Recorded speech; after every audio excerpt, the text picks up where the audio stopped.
This meeting of the Manchester by the Sea Conservation Commission for, what is today, April 8th, No. 2025. We operate under the auspices of the Wetlands Protection Act of the Commonwealth and also our local general wetlands bylaw. And our mission here is to protect the wetland resources and to serve our neighbors, some of whom are here tonight. Welcome. We'll be conducting this meeting by Zoom, remotely, completely, in accordance with continuing rules and regs from the state, which means that we are recording on Zoom.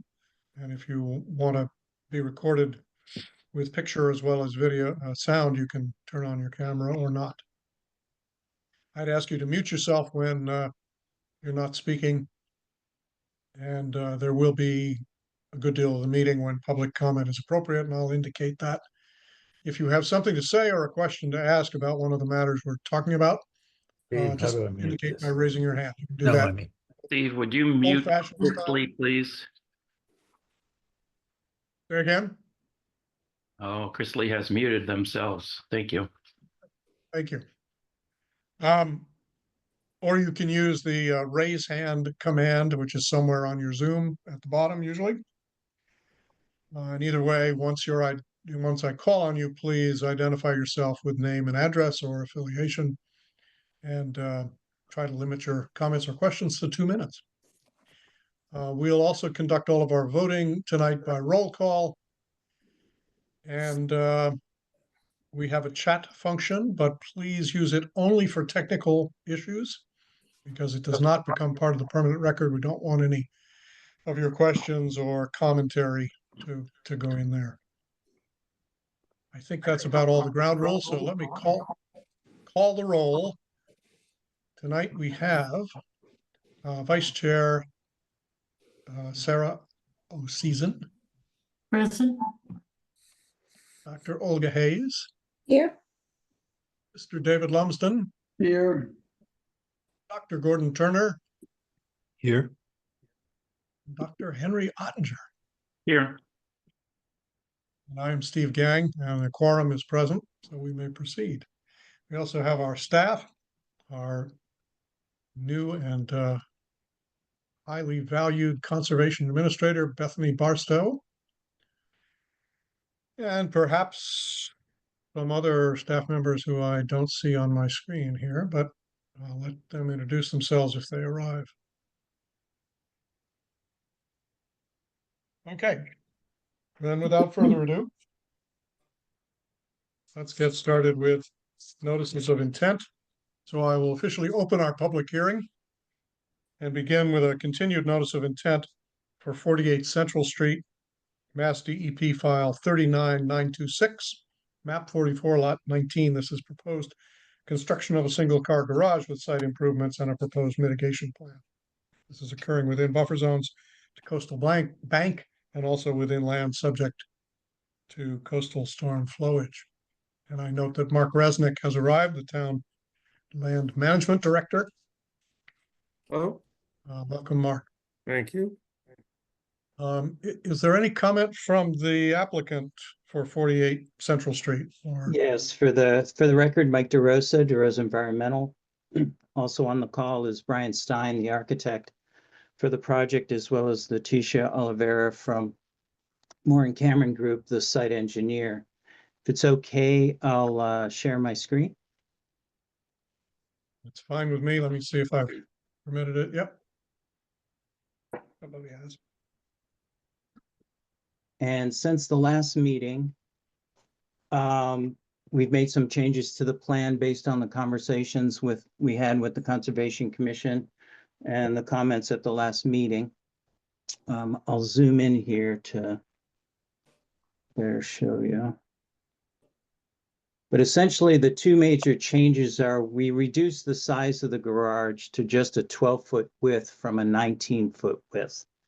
So we significantly changed reduced the size of the garage. What that did was resulted in two things. One, a reduction in the filling of floodplain here, which is just this small little triangle now. And then we created much more floodplain in this blue area. This is going from,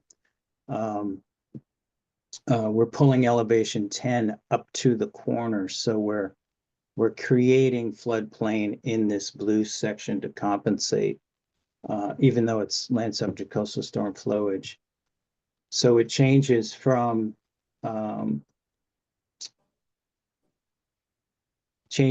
the net volume of filled is 3 cubic feet, and we're creating between elevation 9 and 10, 13.6 cubic feet. They're both nominal numbers, but it's in the right direction and the right trajectory. The other thing, I'll show you the comparison of the numbers for the two plans. So February 3rd was the plan, the numbers from the prior iteration of the project. And then the top chart is the current iteration of the project, the March 28th plan, which you have. And nothing's changed in the 0 to 30. We're still maintaining a reduction of 926 square feet in the no disturbance zone. We've increased the reduction in impervious surface in the 30 to 50 zone to 192 square feet from 173 square feet. And then there's a slight increase from in the outer buffer zone to 1,119 square feet from 1,100 square feet. So we were able to make some changes there. So I think that's it. We think we've made a good effort to hear what the commission said, make changes. We've heard the abutters. We made changes to the abutters regarding the parking on the pavement side of the project. And we're just asking the commission to hopefully vote to issue an order of conditions tonight. Brian's here if there's any questions, also Letitia. So we're happy to take Are there questions now. questions? Thank you, Mike. Are there questions or comments from the commission? David? Thank you very much, Mike. As usual, you make a good faith effort in order to comply as best you can with our wishes, and you know what our sensitive points are, and I like the presentation you made. I think it makes a huge difference in my mind. So thank you for doing that. I like what I see. Thank you, David. Thank you, David. Anybody else on the commission? Speak up. I can't see all our faces at the moment. I have a question, which is more just because time has passed. Mike, would you recap for us the alternatives that you considered? Yes, we looked at.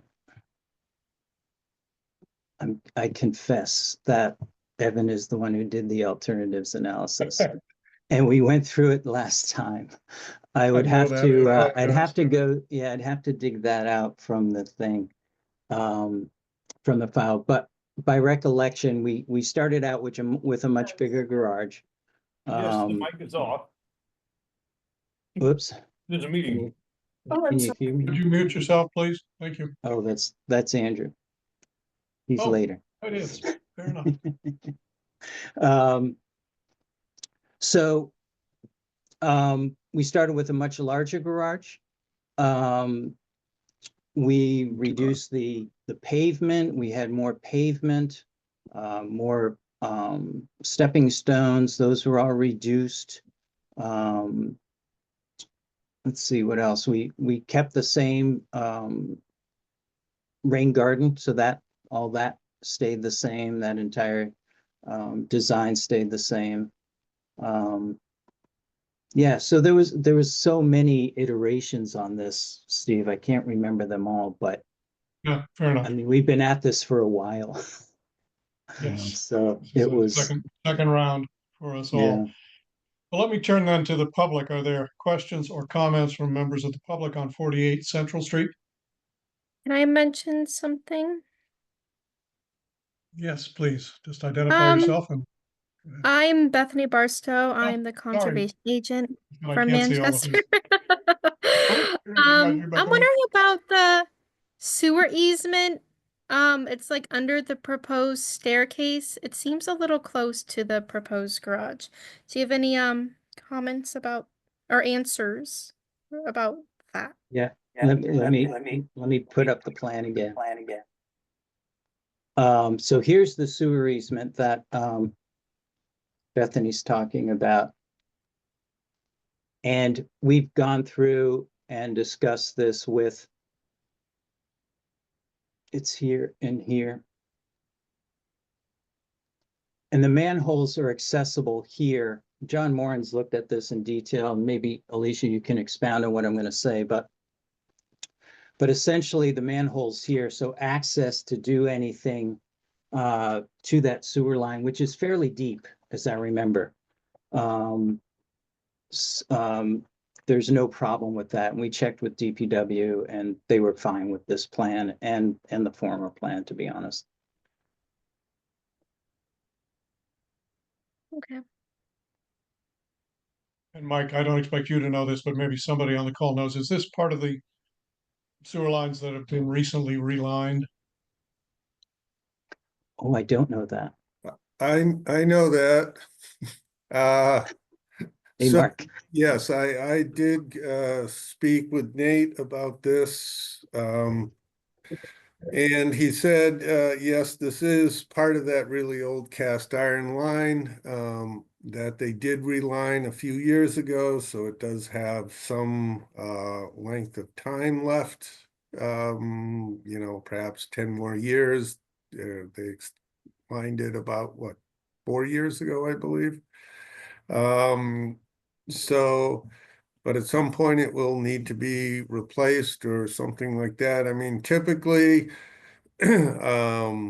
he could not find the written easement, you know, but typically easements are not allowed to be constructed upon. You know, you can landscape over them, put parking, etc., but usually the easements do not allow structures to be placed on this. So, I mean, I think the actual easement, although this line's fairly old, I don't know how old it is, but we ought to find out what and get a copy of the actual easement and see what it says about whether construction would be allowed over, you know, within the easement area. So. Good question, but I don't think it's in the Concom jurisdiction. Well, I mean, they're proposing to do something within a town easement area, so I don't know It's somebody's jurisdiction for sure. whether you should be permitting it. So Well, one thing I could offer maybe is there could be a condition drafted that, you know, work doesn't commence until that issue's resolved. And if things have to change, we'd have to come back to you, but would that work, Mark? again, I'm not sure. I mean, I would prefer to have that someone research that and bring that easement to us to review. So Public Works did not have a copy of it, and so someone has to physically go down to the registry and look through the very old records because it's been there. He thought Nate thought it'd been there since around the 40s, maybe. It's old. Yeah. Yeah. And I don't know, Brian, if you're on, did you do that research as part of your site work? Because I don't remember seeing a copy of that easement anywhere along the line. I know people. Imagine it's referenced on the property deed somewhere, so you could start there because that property changed hands fairly recently. And Correct. Usually- I didn't personally look at the easement. I know that the prior owner, I believe, had an attorney look at that and also directly talked with DPW when they were considering, you know, a similar project a few years ago when they owned it. and, had the full go ahead at the time, as far as I remember. The sewer line is at least 10 feet deep from what I remember. And, again, DPW had no issue with, the structure over it. And that was when it was a 24-foot wide garage, Right. fully over the line. Mhm. Gotcha. Henry, your hand is up. Yeah, quick question, Steve, procedurally, if our commission excluded the concrete pads for the generator and the air conditioner, what would the process be for the applicant? Would they come to us with a after the fact NOI? It could be, or if they're small enough, it could be an RDA in that buffer to Coastal Bank. You're worried about These two, proximity, proximity to the bank or the impervious quality, or what is it, Henry? Yeah, the impervious quality, but just also, I think that they were certainly built without approval. I don't know. I think I've tried to think about the project in the biggest picture possible, and as far as mitigation goes, is the rain garden I'm well aware of, and that's our sole mitigation, right, Mike, for both the garage and the concrete pads? and for drainage, and it was also a reduction in the impervious surface from, most of this was all pavement, and we took a lot of that out and planted grass. Yep. So that was a big change as well. Got it. But I think, Henry, you're bringing up the point that those pads were placed without any Permit. approval, and they were explicitly forbidden or whatever in your previous discussions, and they still happened. Yes. And are you wondering if they should be properly permitted as part of this process or a separate process? Yeah. Yeah, and if, again, is anyone else on the commission concerned about that? If not, if it's not a big deal. No, I'm concerned about it. Yeah. Yeah, I agree. Are they incorporated in this NOI, Mike? Were they in the calculations, Letitia, do you remember? The concrete pads, yes, they were. So are they encountered as proposed or as existing? Existing. Okay, so no, they were counted as existing, not proposed. But we could certainly come in with an after the fact RDA to cover that, just to make sure there's a permitting pathway for those. If that's the easiest way. Yeah, Henry, what's your sense on that? Can I just correct myself? Mike, can you move the screen to the left a little bit so we can see the table? Sure. So for the proposed non-conforming alteration, we include the generator pads as proposed. So we consider as proposed alteration. If you go in the bottom of mitigation calculations. Right here, I see. Hold on.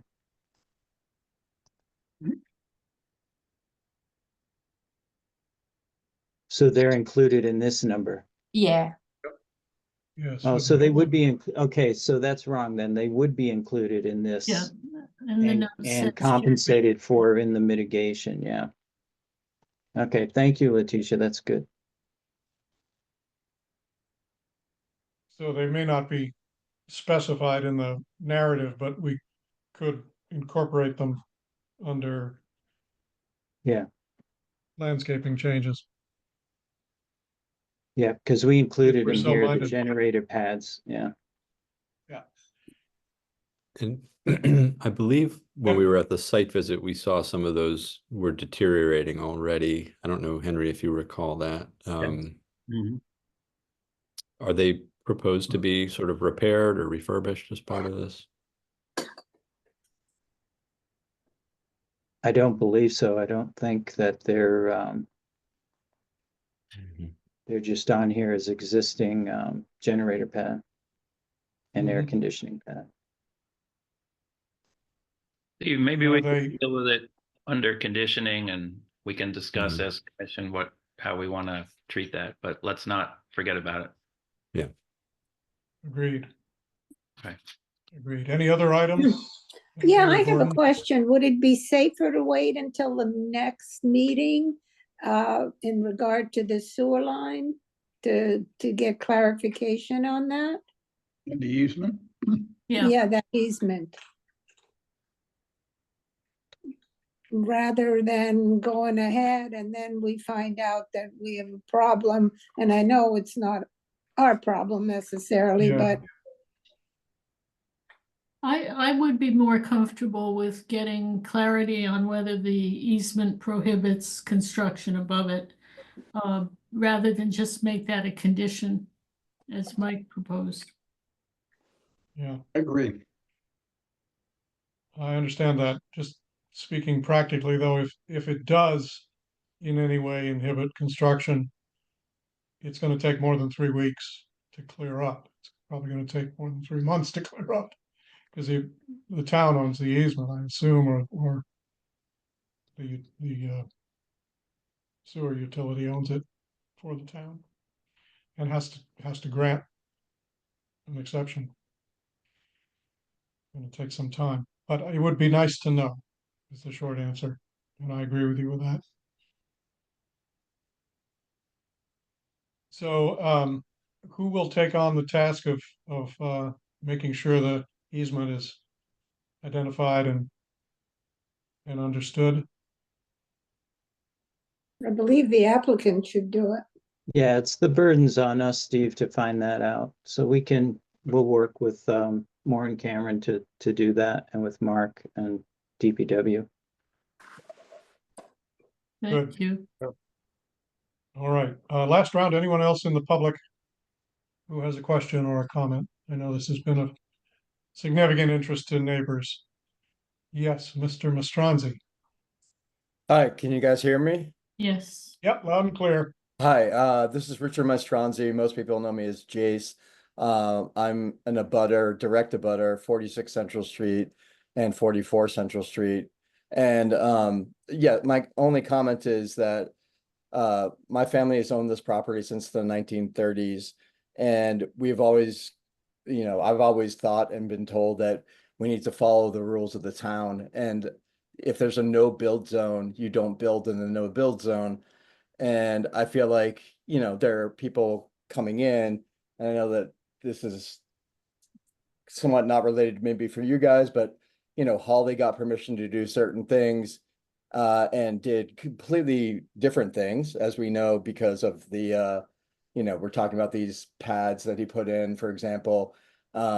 He did things that were beyond the scope of what he was given permission to do. And I just feel like, for those of us who have, deep roots in this town, I respect the no build zone, and I have strong opposition to anything that involves building in the no build zone. I think it opens up a can of worms.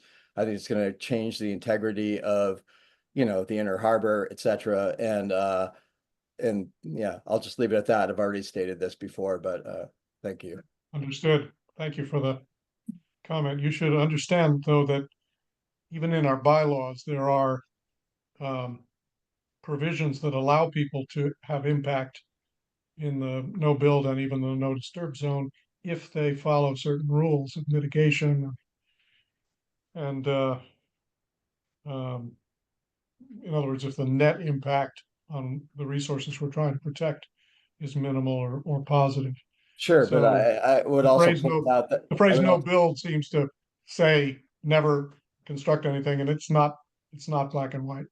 It's gray. Okay, I thank you for the clarification. I just would Sure. also add that, like, if other people start building in the no build zone, I have a massive amount of area that I could build in too, so, do you want to open up this can of worms? I think that the community probably doesn't want to do that, but just pointing that Yeah, out. well, particularly in this case, I agree with you, but unfortunately, beauty, aesthetics are not, we've tried to have those included in our performance standards and the town has rejected it in the past. Mr. Oberon. Hi, thank you, Mr. Chairman. I'm Orestes Brown from Metaxas Brown Pigeon, and I represent Chris Williams and Lisa Martinez, who live at 50 Central Street. And we submitted a letter dated February 24th, 25. So I don't want to go through everything that we submitted in that letter, but I want to make sure that it's part of the record. I assume the commission received it and it's been made part of the record. And the two main points that letter conveys that I want to point out tonight is, number one, under the rules, this project isn't permissible because they haven't satisfied a fundamental requirement of the regulations and showing that there's no practical alternative, which has less impact on the no-build zone. And the simple and obvious alternative arrangement is having that garage flush up against the main building.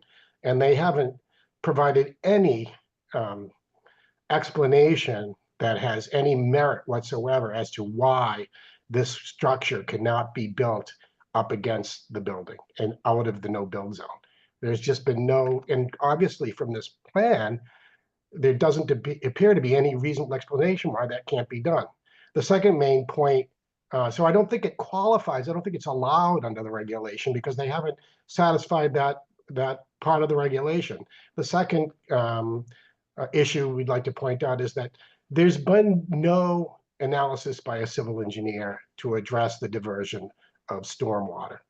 And in all due respect to Mike DeRosa, who are fantastic wetlands engineers, they're not civil engineers, and there hasn't been any report that shows, for example, what effect the flood vents would have. They attempted to suggest they were addressing it, but there's absolutely been no qualified opinion as to how that's being addressed. And so the issue that we addressed the last time we've been before this board on this issue, the flood waters were concerned and it went up to appeal to the courts, but it's never been addressed by a sufficient expert such as a civil engineer. So as we stated in the letter, we believe, this structure being in the flood zone is going to divert stormwater. There's been no expert opinion to address that issue and so forth, and therefore that issue hasn't been satisfied. So I don't believe under our law, under our regulations, this project is permissible. Thank you for that. And you're correct, we have copies of those letters in your letter in our information packets and in our permanent file. Ms. Martinez. Hi, thank you. I'm actually speaking on behalf of Kim Holfeld for 42nd, 42 Central Street. She was here at the last meeting when it was canceled unexpectedly, and she had a work meeting that she couldn't get out of this evening. So she asked me to actually read her opposition statement into record. So may I do that? Yes, go ahead. Okay. The no-build zone has been established to protect the environment and its surrounding homeowners. It exists for critical environmental reasons, including storm resilience and our ecosystem's overall health. There is no justifiable hardship in this proposal that warrants altering the established no-build zone. At last month's meeting, someone suggested that the Inner Harbor's location offers protection against flooding, thereby minimizing concerns about rising tides and storm surges. That statement was just not accurate. Under normal circumstances, we have about a 10-foot tide swing with the National Weather Service citing data sea levels along the Massachusetts coast, which will continue to rise up to 6 to 8 additional inches, primarily due to changes in ocean circulation and climate factors. Since we purchased our home in 2006, we have observed a notable increase in the frequency and severity of flooding events. Recent storms combined with these high tides have resulted in the Inner Harbor flooding affecting public infrastructure like the town hall parking lot and our properties alike. And it's not just us opposed to the proposal who have voiced concern about rising tides. In 2014, the town of Manchester by the Sea applied for and was awarded a coastal zone management grant by the United States Environmental Protection Agency as town officials identified a critical need to better understand climate vulnerability and recognize the increased climate threat to coastal infrastructure. Many of those recommendations resulted in establishing and maintaining a proactive policies like no build zones. Finishing up here. We need to respect that adding even one new structure within the no build zone could very well be that tipping point and exacerbate all these issues. At last month's meeting, a woman speaking on behalf of the applicants asserts that the amount of cubic feet of displacement should not pose a problem surrounding properties. Again, these assertions are not based on data or evidence here on the Inner Harbor. What assurances can the commission provide to homeowners who have invested in properties under the expectation that the town would uphold its commitments that protect residents from increased risk? Do we open the floodgates quite literally to unnecessary new development in already identified vulnerable area? The no-build zone exists precisely to mitigate such uncertainties. I would propose to the Conservation Commission that would not only deny this proposal, but we double down on the existing issues and look at establishing additional measures to protect the existing homes and businesses along the Inner Harbor. We ask the commission to deny this request that no building should take place in this no-build zone. Thank you. You're welcome. And we do, I'm not sure if the commission also got the pictures of the flooding on the property of 48 Central Street as well. Yes, I believe we did. Thank you for that. I gave the commission everything I received. Thank you. And we got pictures of flooding.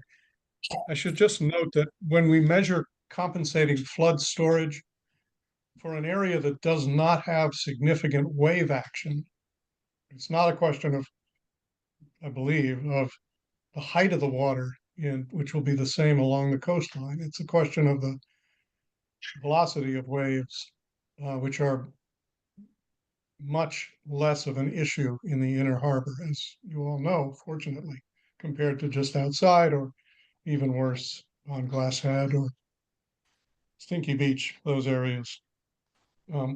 Therefore, we focus on compensating flood storage, and if the building, the net impact is to increase flood storage, then I think it's a very safe assumption, civil engineering or not, that there will be less flooding on this property and the ones that join it when this project is completed.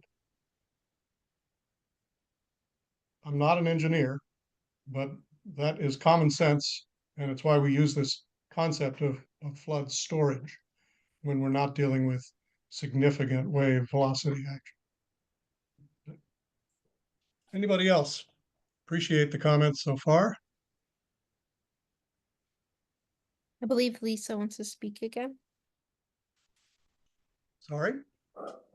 Hi, Steve. Just one piece that we still have from the last building that was what 48 Central before this one was built. We have on the side of our house from all the water and the storm as well as the rain damage is all on the side of our house, which has never been fixed and still that way. Maybe, having a, people come over to also our property as well as from the boathouse of all the damage that's being done. And I have pictures of that being flooded and coming down through our property. And the concern is having a large garage with decks now moving down the side of our property is also going to now flood right into our home, which is done before. So having an engineer look at that, I think is important. Because the tide has been rising each year. Yep, understood. Steve, I think we have Understood. to make a decision about moving on this case. I agree. Yes. I agree. Could Well, it we? sounds as though the commission's sentiment, let me just check this with you, was to ask the applicant to continue this so that we can get the chapter and verse about the sewer easement resolved, Yes. which hopefully can be done before the next meeting. Is that the case, Sarah, Olga, David, Henry, Yes. Jordan? I would actually prefer to close and then condition on the findings of the sewer easement, but I think I'm in the minority. I don't know if I'm in the minority. Right, so you would say we would be giving permission as a wetlands resource matter, but if the easement turns out to be prohibitive, then for other reasons, the construction would have to be remodeled and you have to come back for an amended order of conditions. Yes. Correct? Okay, so other commissioners, which do you prefer? Continuation to wait for the easement or a condition, since the easement is not officially part of our jurisdiction, that says this must be determined before work can begin? I Well, prefer to wait. I think it's more efficient to do what Henry suggests and condition it. So, And I'm with Olga. I think the whole process would be a lot cleaner if we had a definitive answer on the sewer easement. And so I'd prefer to wait until we get that answer. I think I would prefer that as well, and I'm curious if Mark Resnick can comment on what other boards this application would have to go to. Because I'm a little concerned if we give the okay, that it just goes ahead and not, we never get any eyes on that issue. I know it's not our jurisdiction though. Yeah, I guess it would depend on what the easement says and what would be allowed and whether the select board would have to grant permission, whether it just is prohibited at all, or whether it's something, maybe the way it's worded, Public Works can allow it, provided it doesn't create an impact, to the line. But given the fact that the line is so old, that would be a concern. Especially if they have to, that's why the easements are there. So in case there is a problem, these are subject to a lot of groundwater infiltration, which is why they lined them, excuse me. So they ever had to come in and actually physically dig up and repair one of these, that could be a problem if the structure's there. well, it sounds as though the commissioners prefer that we wait and have the applicant find out what the easement says. Therefore, while we are waiting, and hopefully by the next meeting, we should do some digging on our own about the issues you've raised, Mark, and what they would mean. Yeah, once I get a copy, I can sit down with Chuck and then I have to sit down with Greg, and council, we can do that as well. Good. Okay. Can I make Maybe one that sounded comment, Mr. like- Chair? Yes, go ahead. Sorry. I just found the easement and went through it fairly quickly. In a cursory review, it doesn't talk about what the owner can't do over the easement. It talks about what the town can do with the easement. I'm not an attorney, I'll preface that. But I had no problem someone looking at it. However, I do, we were through this before, and someone did ask what other boards this has to go to. It does have to go to the historic board, which we went to a few years ago and got approval for the previous garage, which is similar but smaller now. And then it just would be a building permit and goes to the building department and goes through all the other town boards as well for sign off. But in the end, which goes to DPW in that process. So that's the approval process in a nutshell after this board. Thank you. Well, it's good news that you've located the actual easement. That should mean that there shouldn't be any obstacle to determining what it says. Yeah. 3 weeks. No, I do agree though that it really honestly isn't your jurisdiction to be questioning exactly what happens over the easement. So I would prefer the condition and not the continuance. Yeah, well, I understand that. From our standpoint, though, it would be simpler to dispose of this issue, which has lingered for so long, and not have to worry about a significant amended order of conditions if it turns out the stairs can't be built there.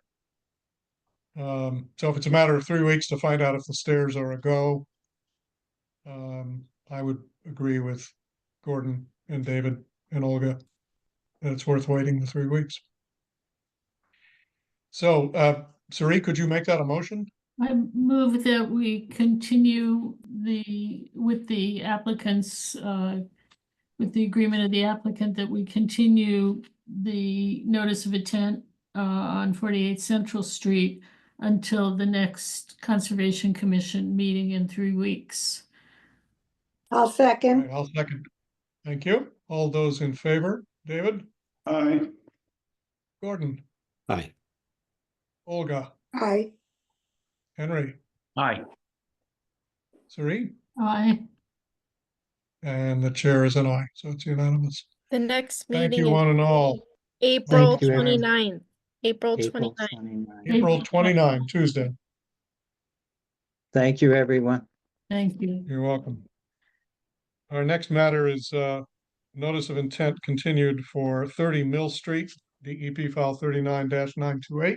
They Lot requested to matters 7 continue. lot 22, which has requested a continuance to April 29, so I so move. Is there a second? Second. All those in favor, Gordon, Aye. Olga, Aye. Henry, Aye. David, Aye. Sari, Aye. and I'll make that unanimous. Brings our average down to 20 minutes each. See if we can improve that. We have Yes. the next notice of intent is also a continued one for 35 School Street, Mass DEP file 39-927, map 51, lot 05. James Gaddis proposing to demo and construct a new dwelling in disturbed area of riverfront. Anything new from you, Mr. Gaddis, or others on behalf of you? If I can talk, at the last meeting, there was nothing new that we needed to do. You guys said that you wanted to do a site visit. They And they did like a little pass by Saturday morning, so they didn't Cool. need like a full site. yeah, it's not complicated. So the proposed construction is actually outside of the 100-foot mark. You guys have the plans for that. I do have a site plan on my desktop. I can try to pull it up for you. Like, That'd be great. Yep. can you see that? No, No, you have to hit the share button down at the bottom. the I share do? button green. Yes, the share button is green in the bottom, and it says share. How's that? Nope, not working. Or it should Um, ask you I what can you see want to it. share, and you Screen there two, you it's go. wait. Yeah, here. got There it. you go. There you go. Okay. Victory. all right. Well, okay, so if you notice the lines, we've see that purple line right there? That's the 100-foot mark. Then we That go looks back like to a map of 50. Sicily, Jim. Excuse me, can you move over your tab so it covers Sicily, please? Sicily. Oh, like that? No, It seems to be outside our view. maybe it's just over to the right side of your screen.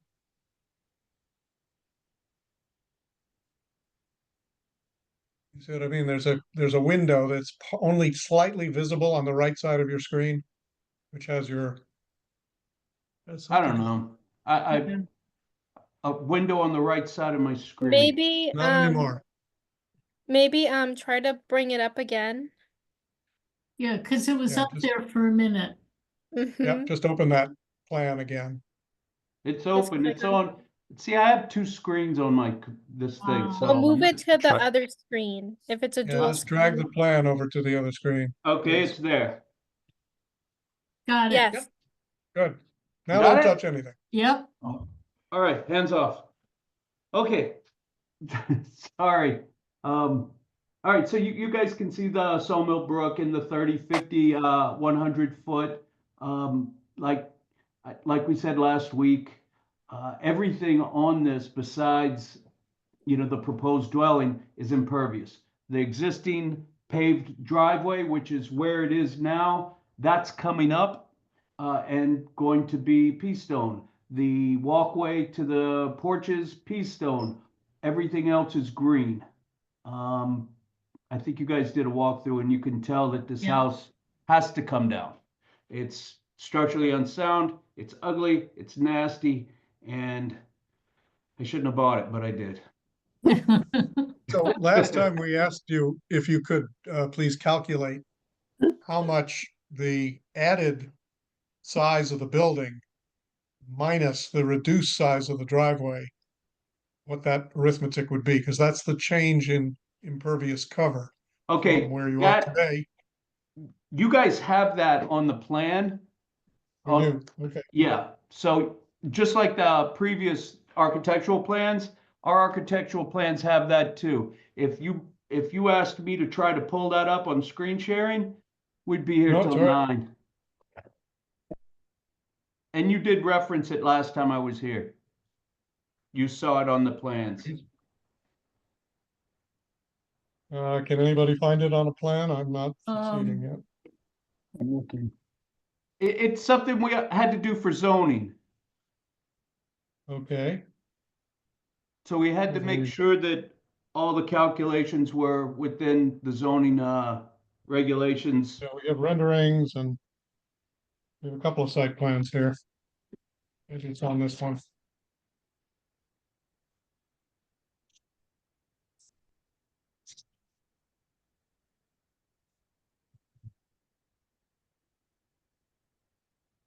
No, there's no notes on either of these site plans, Okay. no calculations. It would have been the architectural plans. One of the renderings or floor plans, okay. Yeah, the floor plans. Here's the rendering. The elevations. Nope. And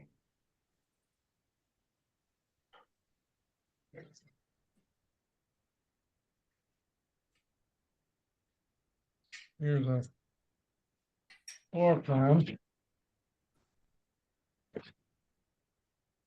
All right. It's proposed site plan file. Unfortunately, I can't open it on my computer. Okay, But I know it's under that one. Proposed site plan, another elevation. which is part of part of the architectural plans. There should be 1, 2, 3, 4, 5, 6 documents. Yeah, I'm afraid it's not part of any of the materials I have, and I think I have everything here. Oh, one more. I lied, 2 more. No, these are duplicates.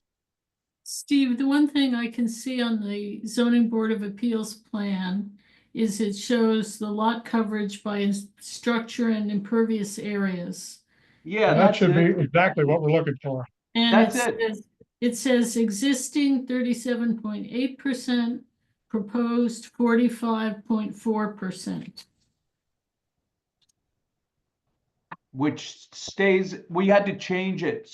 We made the structure smaller so it stays within the regulations. Right, because the regulation, the maximum allowed is 50%, and you're Right. at 45.4. So it And I'll has, make it a little bigger. it has increased from existing, but based on our site visit, it's quite clear that other than leaving, creating a smaller dwelling, you can't create less impervious on the site. Right. So. Right. Steve, it's the plan that has the yellow highlight on it. I believe. No, I apologize for being fat fingered here, but I can't find it. Well, it's the So one that's called. it's basically zoning- it's a percent coverage. It's a Sri? percent coverage, and it's titled zoning board of appeals plan. And as I say, the existing lot coverage by structure plus impervious is 37 point, or the yeah, existing is 37.8%, proposed 45.4%, maximum allowed 50%. So it is Right, so an that- increase in impervious because of the size of the dwelling. Right. The only reason that this is important to me anyway is because our regulations and bylaw require some mitigation when there is an impact like an increase in impervious. Just as I was saying in the previous 48 Central, it's not a absolute prohibition. You can increase impervious, you just have to mitigate appropriately. Yeah, and as far as mitigation goes, under that, if we go back to that to what I have on the screen, you see the driveway, the two tandem spots? On one of my plans that I submitted to Bethany, there is a dry well actually under the back two parking spots, which are taking drainage water from downspouts, two on the back, one on the front, into that dry well. So we're really taking that groundwater and keeping it from any wash off or anything. Although to get to any of the wetlands, it's going to have to cross Brook Street, go down through somebody else's yard, cross their house to get there. You guys drove by, you understand. Yeah. Yep. It's as you say, it's completely disturbed already. So This can is really, I'm really you guys know, but I'm really improving this this whole corner.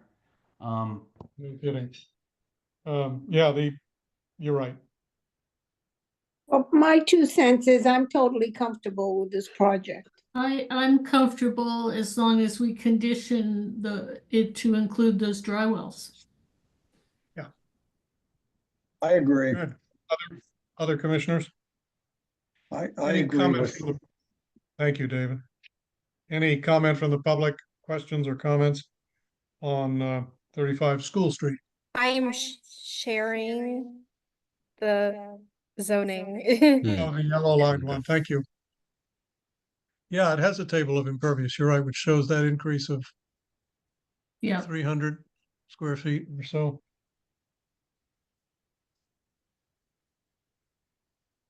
Good, thank you. No comment, question from the public? All right, commission ready to close this hearing? Yes. Yep. All right, I'll move that we close the hearing on 35 School Street, DEP 39-927. Second, A second, thank you. Moved and seconded, all in favor? Sari, Yes. David, yes. Henry, Aye. Gordon, Aye. Olga, yes. and I am a yes, it's unanimous. So we will work up conditions. Thank you, Mr. Gaddis. Thank you, guys. Woohoo! All right. Yep, go make the town better. It's great. All right. I'll talk to you guys soon. Very good. The last notice of intent is a new one.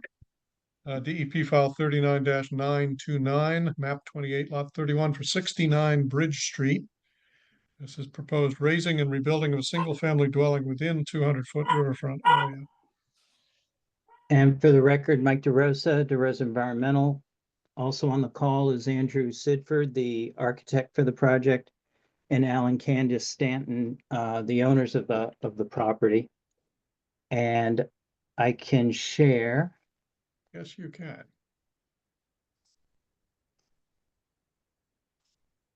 And I will start with sort of figuring out where we are here. So this is Bridge Street coming out of town.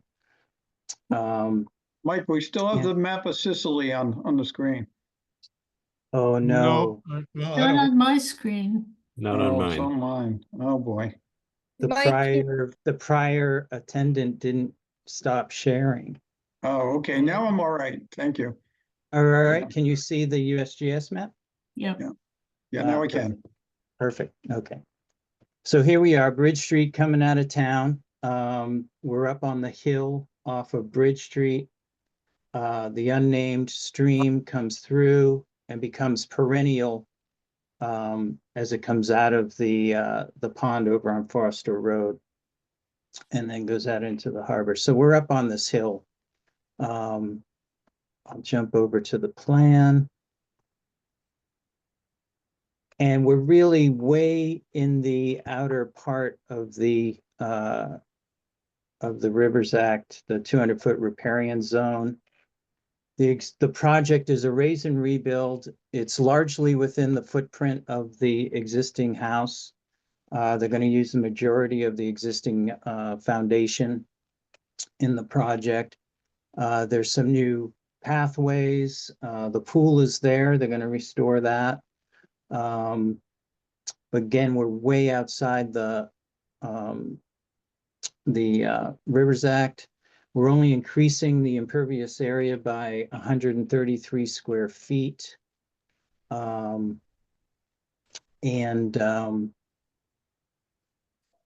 That's that. We have erosion control around the entire site. The other thing that's happening is we have to redo the utilities, and there's a utility easement that comes this way, Bennett Street. And it's a trail. It's about a 10 or 12-foot wide trail that goes all the way down. But these utilities have to be replaced, and they're just going to dig a trench and basically put the castings on the upgradient side of the trench. So if it does rain, it's just going to go into the trench, and the trench will be our erosion control. And then water, utilities, and gas will all come in here in that trench. So that's all going to happen as this as well, and it's all in the outer, again, in the outer riverfront area. I don't know if the commission wants to come look at this one. We're far away and up on a hill, so happy to do a site walk if you want to. I think that I would didn't be check helpful. Did we have I didn't check to see if we had file number. We do here 39929. Yeah, we do. Okay, good. I always look on the DEP website. I Mike, meant to. I meant have to a check. quick question, which is, you said it's mostly within the footprint of the existing structure. Do you have something more detailed to Yeah. show the variance? Yep, here's the overlay that we always do. So the orange is the, I can't remember, let's see. Existing conditions is orange and proposed is blue. So when you mix the blue and the orange, it turns out to be green. So, so basically blue is, what did I say it was, existing? No, blue is proposed. So this is all proposed. So this is the increase. But it's actually only this little bit that's an increase in your jurisdiction, which is this piece. That's the All 133 this is square outside feet. jurisdiction. So really, that's it. Everything else is within something else. Okay, Thank you. thank you. Mike, will there be much tree removal to do this project? Can you hear me now? Yes, we can hear I you. can't hear you. Why can't I hear you? I was just asking about tree removal. Can you hear me? Evidently not. Testing, 1, 2. Somehow I can't hear you.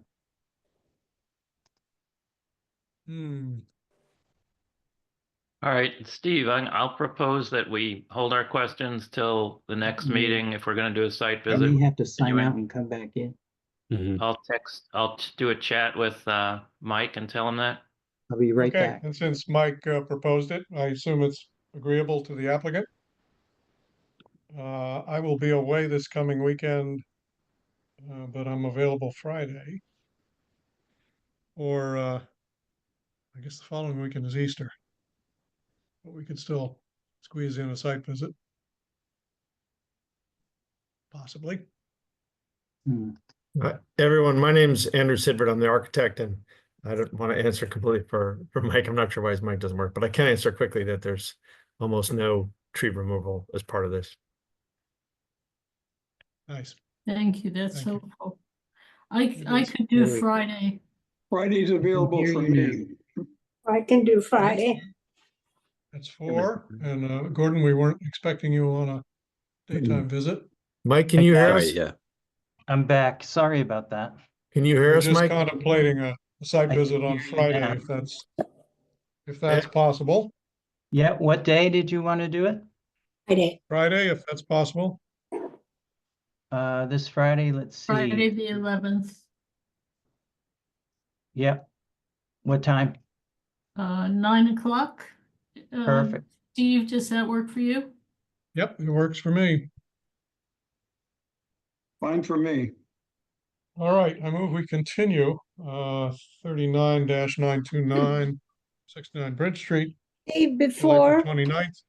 before we vote to And- continue, we never read the notice. This is a new notice of intent. I'm sorry, you're correct. Bethany, might you have something you could read as the notice of intent announcement? No. Okay, I will make one up. Candace and Albert Staton, Mike DeRosa, on behalf of Candace and Albert Staton, request that the commission make a determination on a notice of intent to raise and rebuild a single-family dwelling within the 200-foot riverfront area at 69 Bridge Street. Great. Enough? Thank you. And I'll second your motion to continue. Thank you. Since I All those in interrupted. favor? Henry, Aye. Gordon, Hi. David, Aye. Olga, Aye. Suri, Aye. and I agree as well. 9 a.m. on Friday, the 11th. I'll Thank you, be there. Mike. Thank you, Thank Andrew. you, everyone. Good night. Good night. We move on to RDAs, the first one of which is 391 Summers, it's 44 Norwood Avenue. Map 50, lot 21, has a local number which I don't know. And this is from Nicholas Stengel to remove 2 mature Norway maple trees and other Norway saplings within the riverfront area and bordering land subject to flooding and 100-foot buffer zone. So something. Nick's here. Hello, Nick. Hi, Good Nick. evening, commissioners. Can you hear me? Yeah. Yes. Yes. Thank you for having me. I got notice. So my insurance reached out to me after doing a site visit. I think it's a routine thing, and they noticed that some trees on kind of the bank of the brook are leaning over my house, and they're requesting that I remove the trees. So that's what brings me to you. I have some methodology on how I'm removing it, and I guess I could keep going into it, or I guess I don't know how this goes. If you want to start with questions there, or Nick, do you have can you screen share what you sent me? With a little Ye- map? oh yes.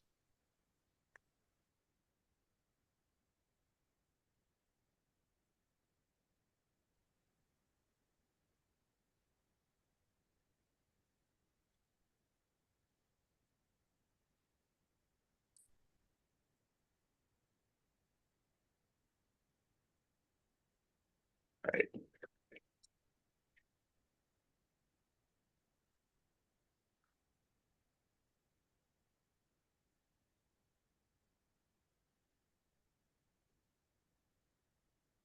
How's that? Great.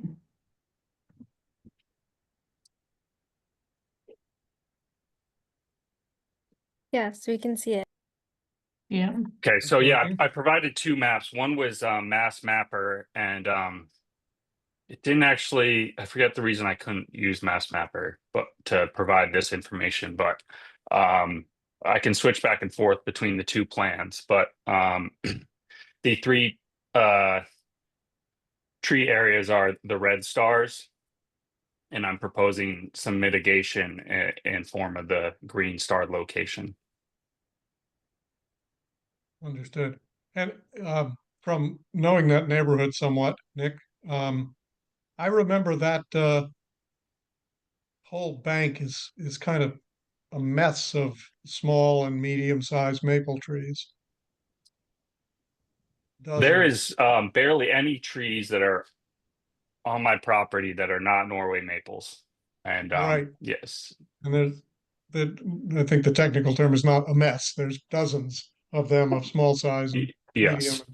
These two or three are the largest, I assume.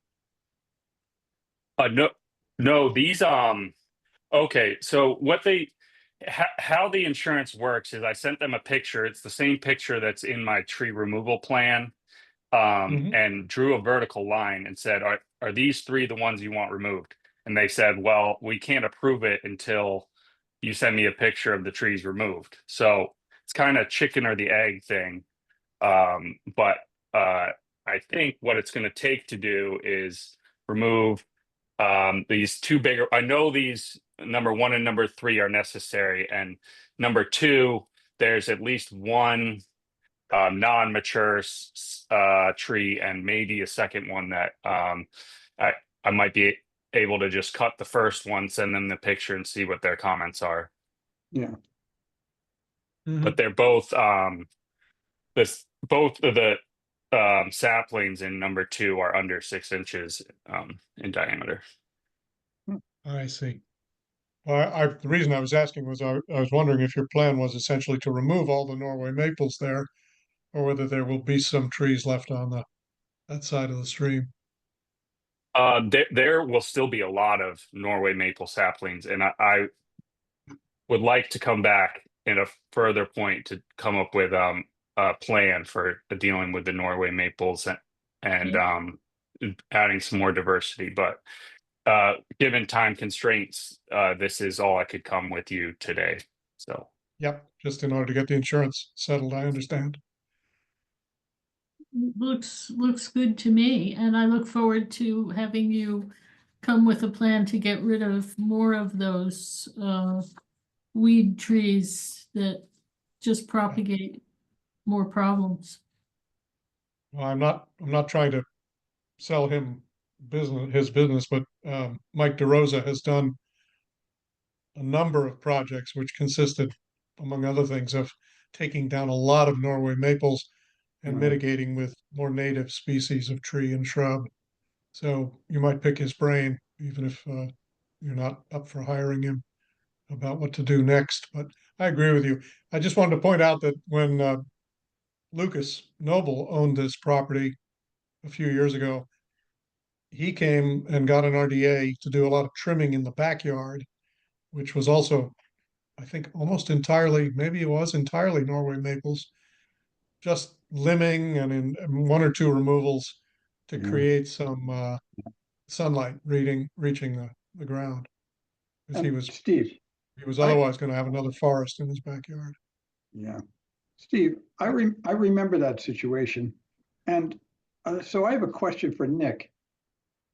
Nick, is it necessary to remove the tree, or could the limbs that might be overhanging the roof just be removed? And would that be a solution for the insurance company? Why don't I share a different picture? Unfortunately, the version you guys have doesn't. I couldn't upload the full one and get the email into Bethany's inbox, but the 3 that I have identified, it is the full tree that is leaning. And when it comes to the saplings, there's the trunk kind of goes vertically. I gotta stop talking and concentrate on sharing. Sorry, give me a second. Okay. You see a picture.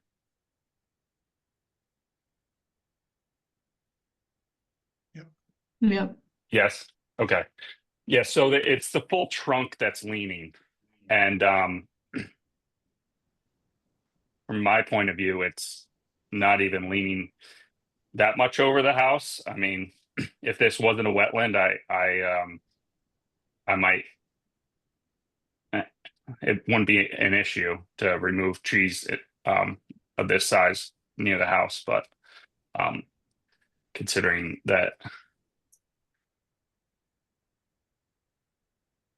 I guess, sorry, to your answer, no, it is the full tree that's leaning. It's not a branch. It's not a limb. Yep. Okay, thank you. I'd also, for the commission's sake, I would point out that the stream right alongside this house is armored heavily. So one side of the stream is actually the foundation of Nick's building, Nick's home, and the other side is simply a fairly steep rock wall that armors it. So the trees are not essential to preserving the integrity of the bank as they would be if there were no retaining structures armoring the bank. So I'm a little less worried about flush cutting these and trying to discourage them from growing in this case than I would normally be. Although I would say we would probably want to prohibit the use of glyphosate or tricloper or other, serious organic poisons this close to the stream. So yeah, to speak to that, one is I'm not opposed to not using glyphosate. This method that I got was copied out of an invasive plants book that I found recommended from another conservation commission. But I've heard, I've also heard this product called vine and stem removal, but you basically just paint it onto the trunks because the Norway maples tend to regrow where they've been cut. Yeah. And if there's, I'm open to any other method or not using the method if it's the will of the commission. I just I want to prevent the Norway maples from doing their thing. So they're notorious for building thickets like this, like we can see in the photo. It's just their growth habit. That's how they have chased out many of the native maples and other species. So you can cut them down, but you're right, they will resprout aggressively. And they'll also root sprout around the cut stump. So there are much safer products. That root and branch may be one of those. Root and stem may be one of those. Nature's Avenger is one that we've permitted in the past. It's basically just a fruit acid, a citric acid product, and it's not nearly as quick as Roundup, but it does really discourage growth, which you probably want to do. Anybody else on the commission have I'll speak up on this. I don't want to interrupt, but I feel very strongly against using glyphosate in our streams. It has an adverse effect on amphibians in the stream. I've sent a white paper around to the group in the past, and so I would not encourage that this close to the stream. There are live creatures in that stream, and they're going to be even more once we remove the causeway dam. So let's try not to encourage the use of that product. Yep. Well, thanks, David. I will not use it, and I will look into this Nature's Adventure. And if there's any other friendlier products, I think that it's going to be a little bit of a. We have so much to prevent with the Norway maples that if we have to try a couple different. There's a salt one that I heard of, but I don't have a name for that product. But I'm open to any treatments that could possibly help that root, that flush cut from growing back up. Great. Okay. May I Other suggest commission that members this have becomes a condition that you run by Bethany what you're going to use? Yeah, no problem. Good. all right. Any public comment on 44 Norwood, removing 3 Norway maples? Commission ready to vote? Yep. Yes. Okay, so I move. Chair, I Yes. don't know if this RDA was kind of a lengthy process, and in the condition that there's an additional leaning tree, I don't anticipate it being there, but would that be a process that I could present to you as a, I don't know what the proper term is, but an amended as part of this RDA, if they come back to me and say this one needs to go with a similar mitigation formula for removing it. Well, I don't know about other commissioners, but I would be comfortable if you've successfully removed and complied with our conditions on the first three, that if you had one or two additional ones, that I would be okay with a letter permit from the administrator. Yes, I think that's a good approach. Okay. So let me move, we issue, I can't tell if this is on the stream. Well, no, it's in Riverfront, so it's in resource. So this is a -2 determination with the condition that these be flush cut, no stump removal, and that you consult with the conservation administrator about a growth inhibitor that you can apply that will not impact the stream or the habitat or the critters. Any other conditions And from our with group here? do we need to document the condition that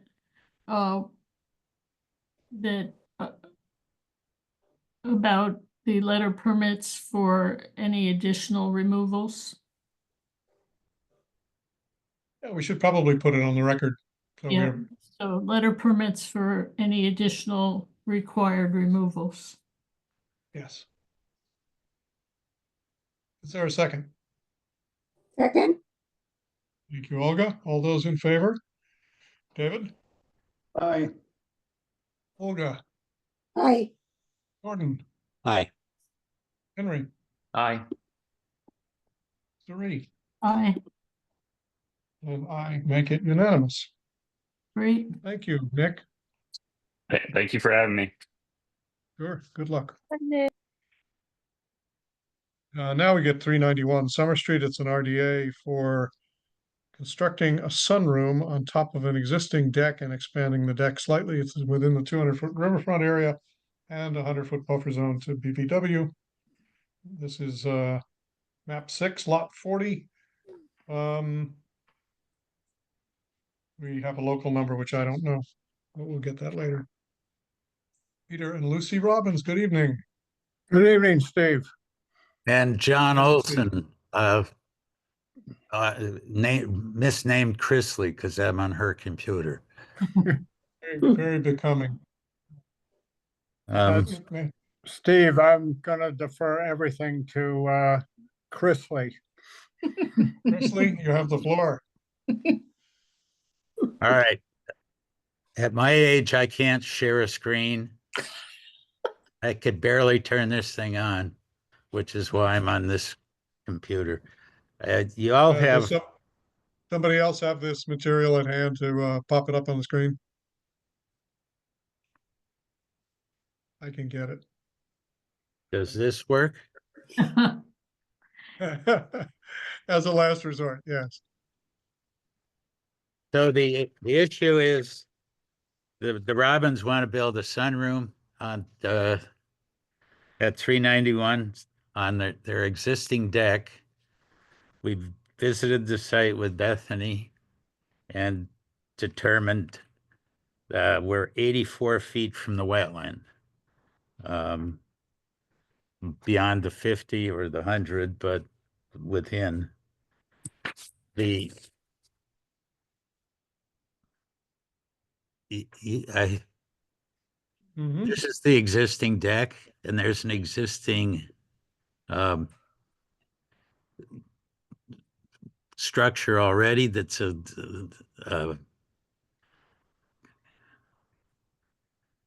what do you call it, Peter? Awning? It's an awning. Awning, sorry. Um, the There she 85 goes. feet Thank you, or Bethany. 84 feet. Oh, Gary, hello. Thank you. The wetlands there, the house is here. And did I do Yeah, something? I don't think you can point at Bethany's screen, unfortunately. Wait, hold Bethany, is on. All is the right, project more than 200 feet from riverfront or just within the outer? It was when I was there, this is my guess because I'm not like a wetland scientist, obviously. It was my context clue seeing like the bank of the perennial stream that was there. It is in the fully in the 200-foot riverfront area, but it was like my guesstimation was like 70-ish feet away from the perennial stream, so that's fine. Mm-hmm. do you want me to keep holding stuff up or could Bethany? Steve, Henry has a question as we go along. Yes. my packet did not have a site plan with a wetland delineation in it. That's something that I think we typically require, and I think I need to see before going ahead with this. Well, Bethany picked a tree as the edge and we measured from the edge. That's where the 84 feet came from. Mm-hmm. Yes, sir. I understand, and I think that's a fantastic measurement, but typically we ask for a delineation by a licensed wetland scientist. Yeah, although for RDAs involving construction of a couple of footings or whatever this is, and no other ground contact, we have been more lenient about stamped and signed plans. Okay. If Bethany measured it at 52 feet, Henry, I would be concerned Like too. 60, it was like 60, like 5 from my, like, again, I'm not a wetland scientist. Like I took wetland delineation classes, and that's where like the embankment started from the perennial stream. In RDAs, I didn't realize that you need a wetland delineation, like a stamped plan for an RDA. I don't think we do. The 60, excuse me, the 60 feet is to the end of the house. The sunroom's another, whatever, Yes, it's another 84 feet Yeah. total. So the sunroom is behind these trees and on top of the Yes. deck and, It's on the left-hand side of the deck. right. So, tell us specifically how much disturbance there's going to be to ground. Is it just 2 footings or will there be more for the new deck? There's two footings under the deck and one just beyond the deck. Okay, and will these be standard, It's concrete probably, cylinder? yeah, probably. We haven't engineered it yet, but it's to reinforce the deck rather than hold up the deck. Yeah. So it's, And is the deck currently tight, meaning impervious on its surface? it is not. Well, yes, it's sort of tight. If you look at the picture of it from below, there's part of it is waterproofed. Yes, it looked like it was. It just bears on the question whether you're increasing impervious by putting a roof over it. Well, So your answer would be part of this will now be technically impervious, although before it was pretty close to impervious. yeah, well, when the awning is up, it's impervious. Correct, yeah. Other commissioners have questions or concerns. I'm focusing here because it's an elevated structure already and in the outer buffer zone, although it may be within inner riparian. But still, the impact consists only of those additional footings, Right. possibly a small increase in impervious to totally disturbed area. It just hasn't. Initially, I was concerned about it because we didn't have any accurate measurements, but with Bethany's site visit, I think I'm more comfortable. How about others? I'm comfortable with it because we've reviewed other projects where structures were being added above decks and focused only on the change, the disturbance due to the footings. So I'm comfortable with it as an RDA and with proceeding. I am too. Gordon, David? Yeah, I would be It- comfortable. You know, it's the most normally, I'm at a loss. I mean, we have no quantitative information here, other than a guesstimate as to how it's affecting our, this is not the way we usually conduct a meeting. I have to agree. I'm a little disappointed. I think this should have been more professional presentation. I agree, it's very minimal, but on the other hand, I would have liked to have seen a little better prepared presentation to our group. Yeah. That's all. Do you feel strongly enough about that to want, as Henry suggested, a professional delineation of the BVW here? I don't know. It's going to cost them I know, I can understand their concern. It's going to cost a lot of money to get professional delineation. I've gone through the process myself. It's very minor. I'm sure that we're going to approve it anyway, but I sure wish I'd had more quantitative data in front of me. So probably not. Thank you. Thank you. Henry, other comments? No. Anybody in the public have a comment on 391 Summer Street?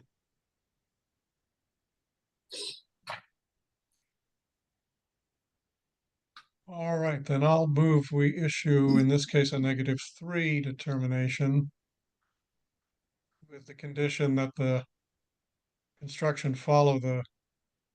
be limited to the 3 footings and follow the existing plan, and that an erosion control be used on the downslope. Second. Thank you. All those in favor? Olga? Aye. Gordon? Aye. David? Aye. Henry?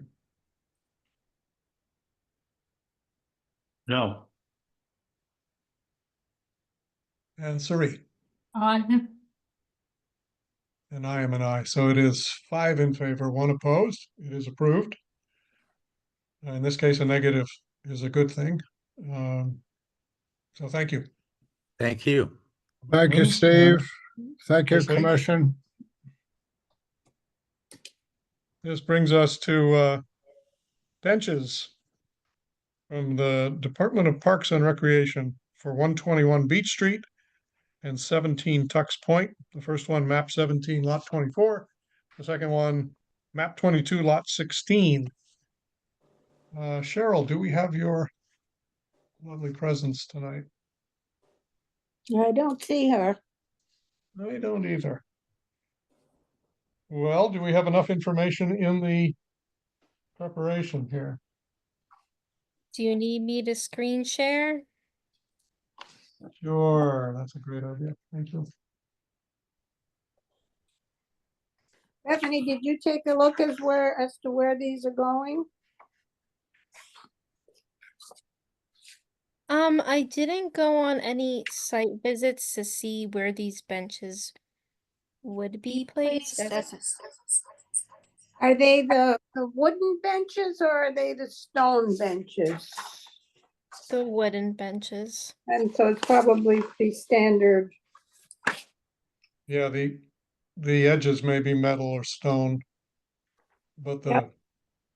seating and back are wood. I looked at the spot on Singing Beach Bank, which she's right, there is a kind of a natural opening, like a gap in the teeth there, as you look up at the Yep. bench is already there. So a Tyler Gothy, next to the Tyler Gothy bench. Yep. The other one's a Tux Point. I don't know exactly where it's gonna go in Tux Point. Couldn't figure that Let out. me,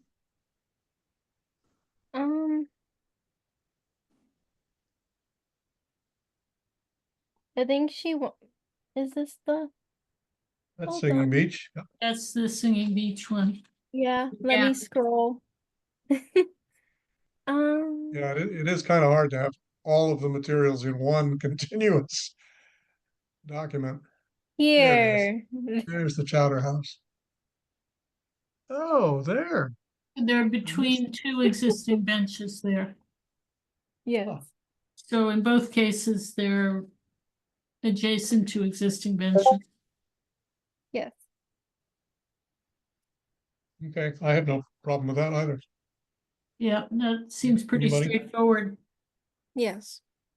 I agree.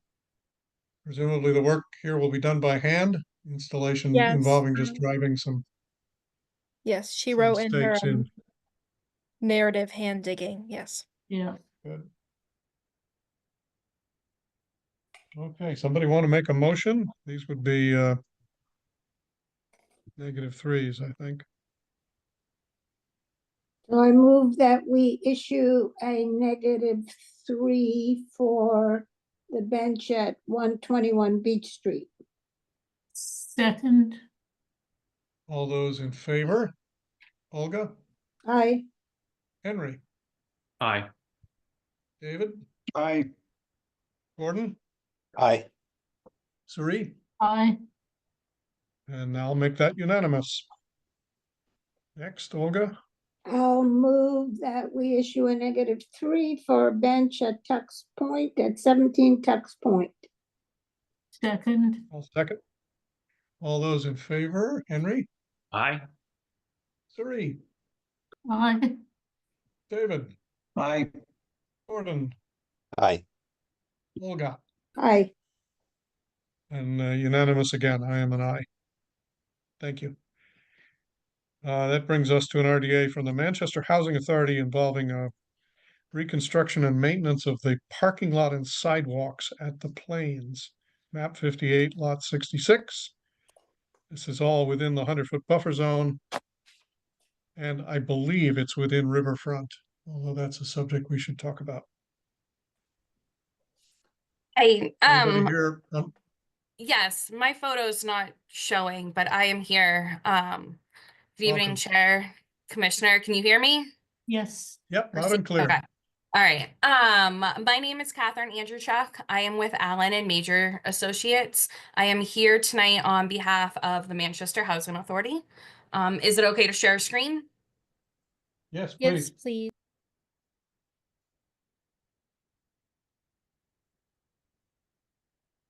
All right. And that should be up for everyone to see. Thank you. Yes, thank you. Excellent. So the Manchester Housing Authority has an elderly development located on the Plains. And they're proposing maintenance repairs to the existing sidewalks at the front and rear of the buildings. A portion of these sidewalk improvements, the maintenance to them do fall within 50 foot of a wetland buffer and 100 feet of the wetland buffer. Approximately 925 within 50 feet and 2,900 overall within 100 feet of buffers. They are existing. It is maintenance to pick it up and put it down. Erosion control measures will be installed in the catch basins, silt fence, and core logs along the perimeter and behind the buildings, protecting all of the wetland buffers from the maintenance repairs. So we're here, the existing sidewalks are deteriorating, cracking, causing trip hazards and fall hazards for the elderly residents. Are there any questions? Yeah, so these are all on existing paths and sidewalks? Correct. There are no new ones? No. Okay, thank you. And what will be demoed? Is it the sidewalks that need to be removed and replaced? Yes, the existing asphalt, so they are existing asphalt sidewalks. The existing asphalt sidewalks will be removed. Base material for the most part will stay in place, but additional and compacted gravel before they put another 3 inches of asphalt on top, 1.5 binder, 1.5 top course. We are reconstructing some of the curb cuts. Those curb cuts will be ADA compliant concrete with a warning tactile. Got it. You also have some regrading planned. Can you show us where that is? Well, there's we don't have a grading plan with spot grades, but I do have, so this is a demo plan showing the existing walks to be redone, and then a layout plan which is similar to that disturbance plan that I have, with the exception of the colors highlighting where they are. In the rear back here outside of the buffer zone, they are proposing to expand a little bit of the asphalt for the sidewalk and sneak in an additional parking space. This is where the maintenance and the housing authority employees park back here. So it's just an additional spot for them at the rear, not for the residents. Gotcha. But you said that the narrative said that there's a problem with puddling on some of the walks. Oh, so right down here, there's a low dip. I actually have a photo of it. And it's just to make sure it's right back here. This is the maintenance showing it. There's a little dip in this walkway here, and we just want to make sure that the stormwater sheet flows off of the sidewalk. So approximately how much grading, how many inches will you need to raise that? 1/2 inch. It's just to create positive drainage, less than, Gotcha. well, a sidewalk, it can't exceed 2% in cross slope. So, yes. Right now, presumably it goes the other way. Right. We're not, it's sinking in the middle. I think I believe that was probably the best area. Again, they're all existing sidewalks that are here. But it is this low spot. Again, the maintenance showing the location where it was. It just ponds in the middle with icing. So we want to make sure that there's positive slope for the water to shed off of the sidewalk. We're not talking about any significant cut or fill kind of grading No, here. no. My other question is about jurisdiction. Yep. Which is a Sawmill Brook flows under this property, goes in a culvert under much of the western side of the property, and then emerges. Yep. It is a perennial stream. So I believe that your delineation of it as BVW is incorrect. Okay. You should be using the 200-foot riverfront as opposed to 100-foot BVW buffer zone. All right. And that is what the reason for that was a early 2000 plan, where improvements were done on this site previously, and that only had the delineation out to the 100-foot, and it wasn't considered 200-foot. An older plan, not now, but that was the purpose for at least initiating this. I understand. Well, there's no reason to repeat that if it's a mistake. Do you believe that that is a perennial stream, culverted? You can see both ends of it coming up from the bottom, disappearing, and then coming out at the top. Yep, and it's connected by a drain, like you said, a culvert. So the DEP standards require a 200-foot boundary for a riverfront resource area around the part that is not culverted, including the end where it enters the culvert. And that would be considerably more of the property than the 100-foot boundary you've created. Yes, and I can show you so approximately. I would urge you to go back and create the correct delineation. And when you've done Okay. that, for my money, this is an NOI, not an RDA. It's a very extensive amount of work, and it's not in buffer, it's in resource, it's in riverfront. So, I mean, you've already done all the stuff you need to do except for proper delineation, as far as I can tell. I'm curious, is the commission with me on this, or am I off base? Yep. Yep. Okay. Okay. So if we have- with your permission, we will continue this for 3 weeks and urge you to put in some new delineations. I don't think you need to change the wetland flagging itself or the riverfront. Just need to recognize that it is a river. And Okay. change your calculations for the amount of impact inside the resource. All right, and change it, so refile as an NOI, and not, I an would say RDA. so.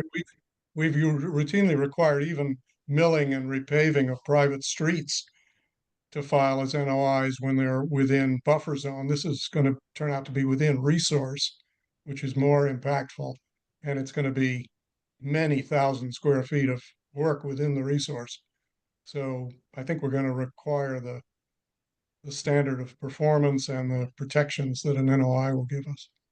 Okay, and there is no work being done to the pavement, to the parking, just as a fun tidbit of information. It is just the sidewalks here. Great. Yep, I understand. You're only going to seal up cracks and fix the curb cuts. Yeah. Steve, I have a question for you and maybe for the applicant to consider, if you think, but I thought I'd bring it up to you, Steve.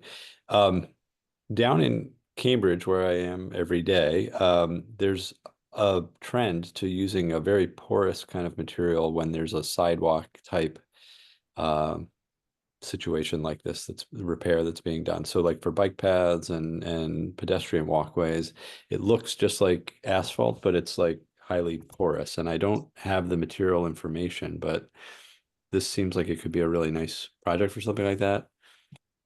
You could replace a lot of totally impervious area with something that's more pervious. Yeah. But is it stable for things like wheelchairs and walkers and it whatnot? seems to be. I mean, they're using it for bikes and things like that. But so I don't know if the commission has any information on that. I can try to look into it a little more, but obviously that would be a big rework of the plan. But if it's going to come as an NOI anyway, it could be interesting to hear a little It bit may about that also material. be a lot more expensive, Gordon. It may Yeah. be. It's true. And It's true. Can it be plowed and shoveled and such?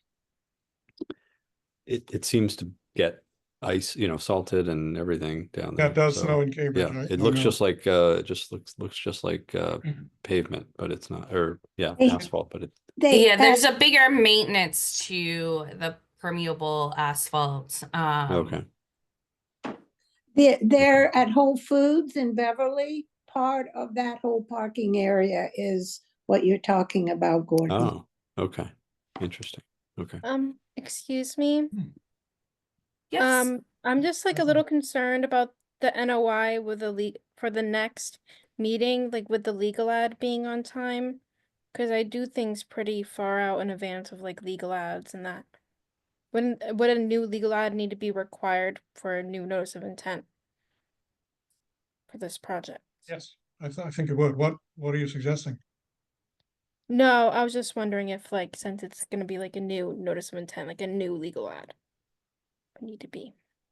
Yeah, that would have to be done on time for the 29th or for the subsequent meeting. I don't think we want to make an error of this size, confusing Riverfront with something else, just because we're short on notice time. So Steve, what you're saying is if it means it won't be at the next meeting, it will be at the following meeting. Yes, that's what I'm saying. Okay. We should follow the rules here, because this is not a small project. And a great deal of it is going to be inside the wetland resource. All right, so with that in mind, Will, is there public comment? Let me just ask if anybody's here to comment on the plains. All right, then, I would move that we continue this till April 29th meeting and request an NOI filing from the applicant. Is there a second? Second, And Thank you. All in favor? Olga? aye. Henry? Aye. David? Aye. David? Gordon? Aye.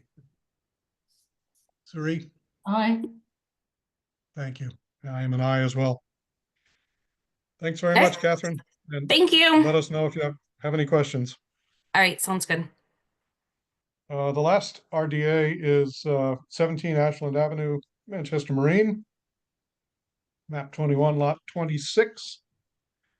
Proposed removal and replacement of a shed. Hi, Nick Elides, 14 Reservoir Road, Gloucester, Massachusetts. I'm here tonight representing Manchester Marine, 17 Ashland Ave. And as you said, we have a shed on our property. It was inherited from previous ownership, so it's at least over 25 years old, and it was never originally constructed to be a permanent building. It's listed on our tax card as a piece of yard equipment. It is in disrepair, and we'd very much like to take it down before it falls down. And the intent would be to replace it with another non-permanent structure in the same footprint. So basically remove what's there entirely and put another structure right in the same place, not taking up any extra space. In fact, there's some sort of add-on structures on this that we wouldn't replace, so it may even take up a little less space. I can share that site plan with you if you like. Thank you. Yes, please.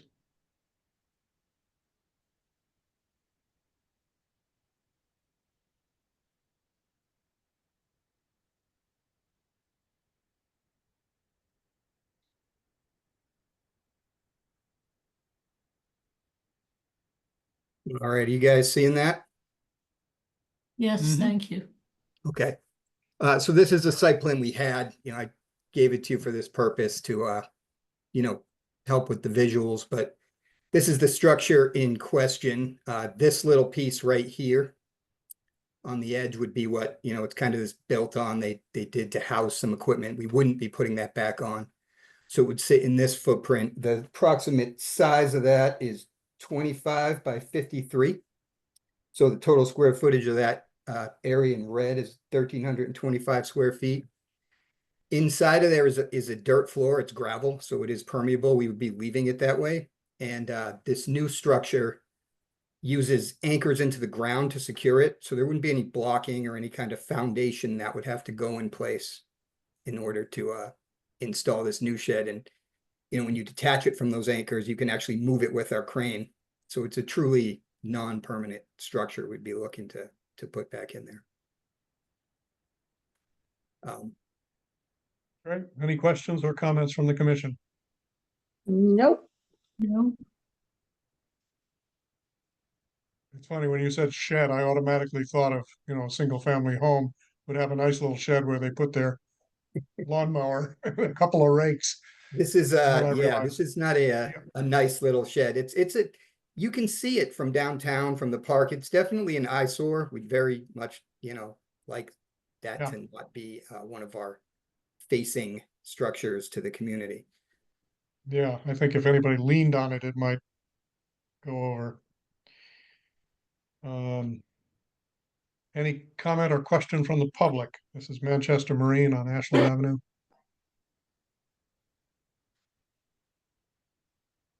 Okay.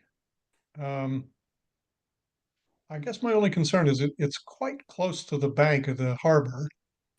It is. I mean, when everything on our property is, unfortunately. Everything that you Yeah. have is, so when you remove it, it'll be important just to keep the demoed materials from falling into the, actually, it's in your interest as well because they're gonna hit your clients' boats before they get them to the water. Absolutely. Absolutely. I would, and all the any equipment that would be used to take that down would be on the paved surface to the parking lot side of it, to the west side of it. We wouldn't bring anything probably past there, so it would all kind of get pulled back onto that surface where it would be, put into essentially a roll-off dumpster and disposed of. And you're saying there wouldn't have to be any excavation to install the new structure? No, it's designed for a dirt foundation, which is existing. And like I said, it uses like these helical screws to secure it down. So there wouldn't be any blocking or addition of concrete or anything like that. Right. Okay, commission ready to vote? Yep. I think this is actually probably on Coastal Bank because of its location, so it's a -2 determination, and I'll move we issue that. I'll for, second.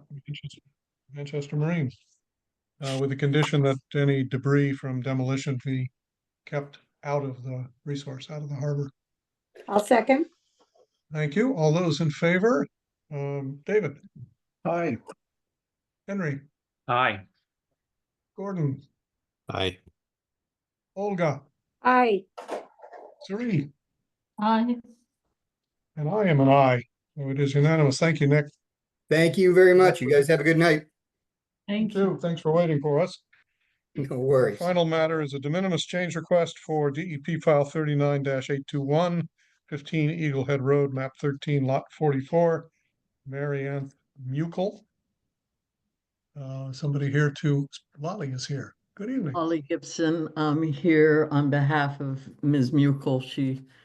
She's an academic and she's in Princeton at a conference tonight. So she has been to you twice for extensions. She bought a house for which someone had already received a notice of intent, and she wants to reduce the scope of the proposed work. In many ways, this is the sort of thing in which you could just go ahead and reduce the scope of the work and then file for a certificate of compliance. But I think it's best if the local regulatory board knows what's going on. So I'd like to share my screen. Go ahead. Will too, yes.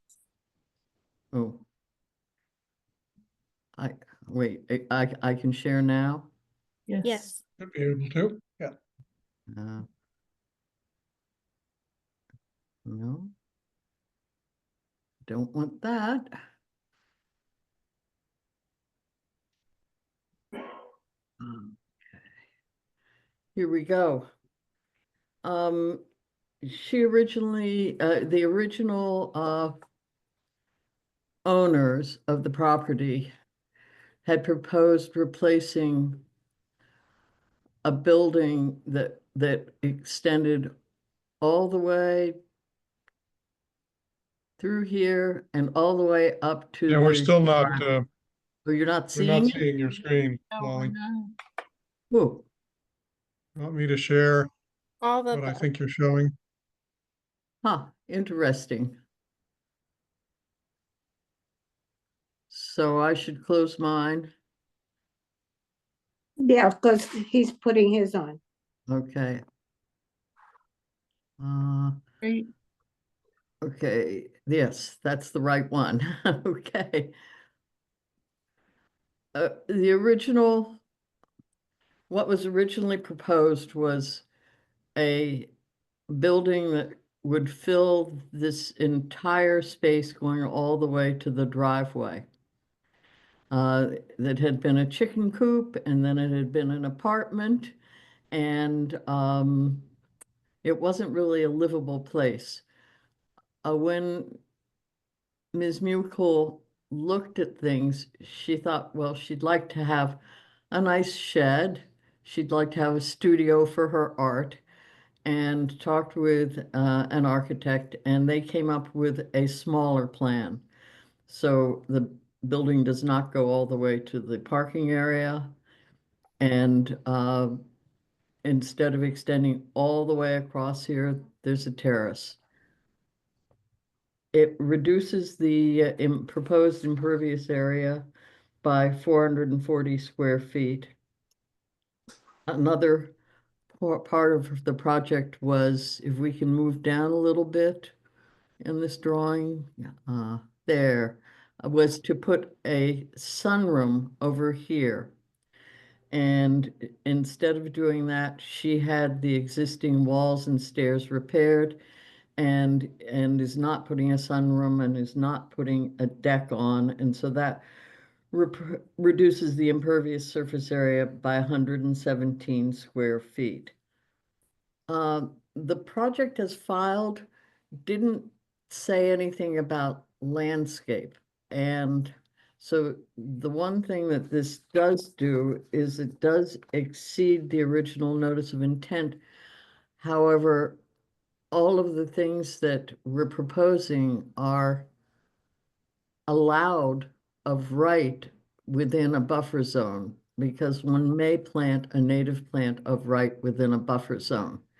So I think that's a plus, and we're adding about 1,200 square feet of native plants. So I'm here to answer your questions. I think it's a significant improvement. Thank you for bringing it forward to us. I agree. Well, thank you. I do think it's best if you all know what's happening on these projects. Yep. Thank you. You too. Yep. Yeah. Someone want to make a motion to amend? I'll move that we amend 15 Eagle Head Road as described. I'll second. All those in favor? David? Aye. Gordon? Aye. Henry? Aye. Olga? Aye. Sari? Aye. And I am an aye as well. Thank you, Lolly. Well, thank you.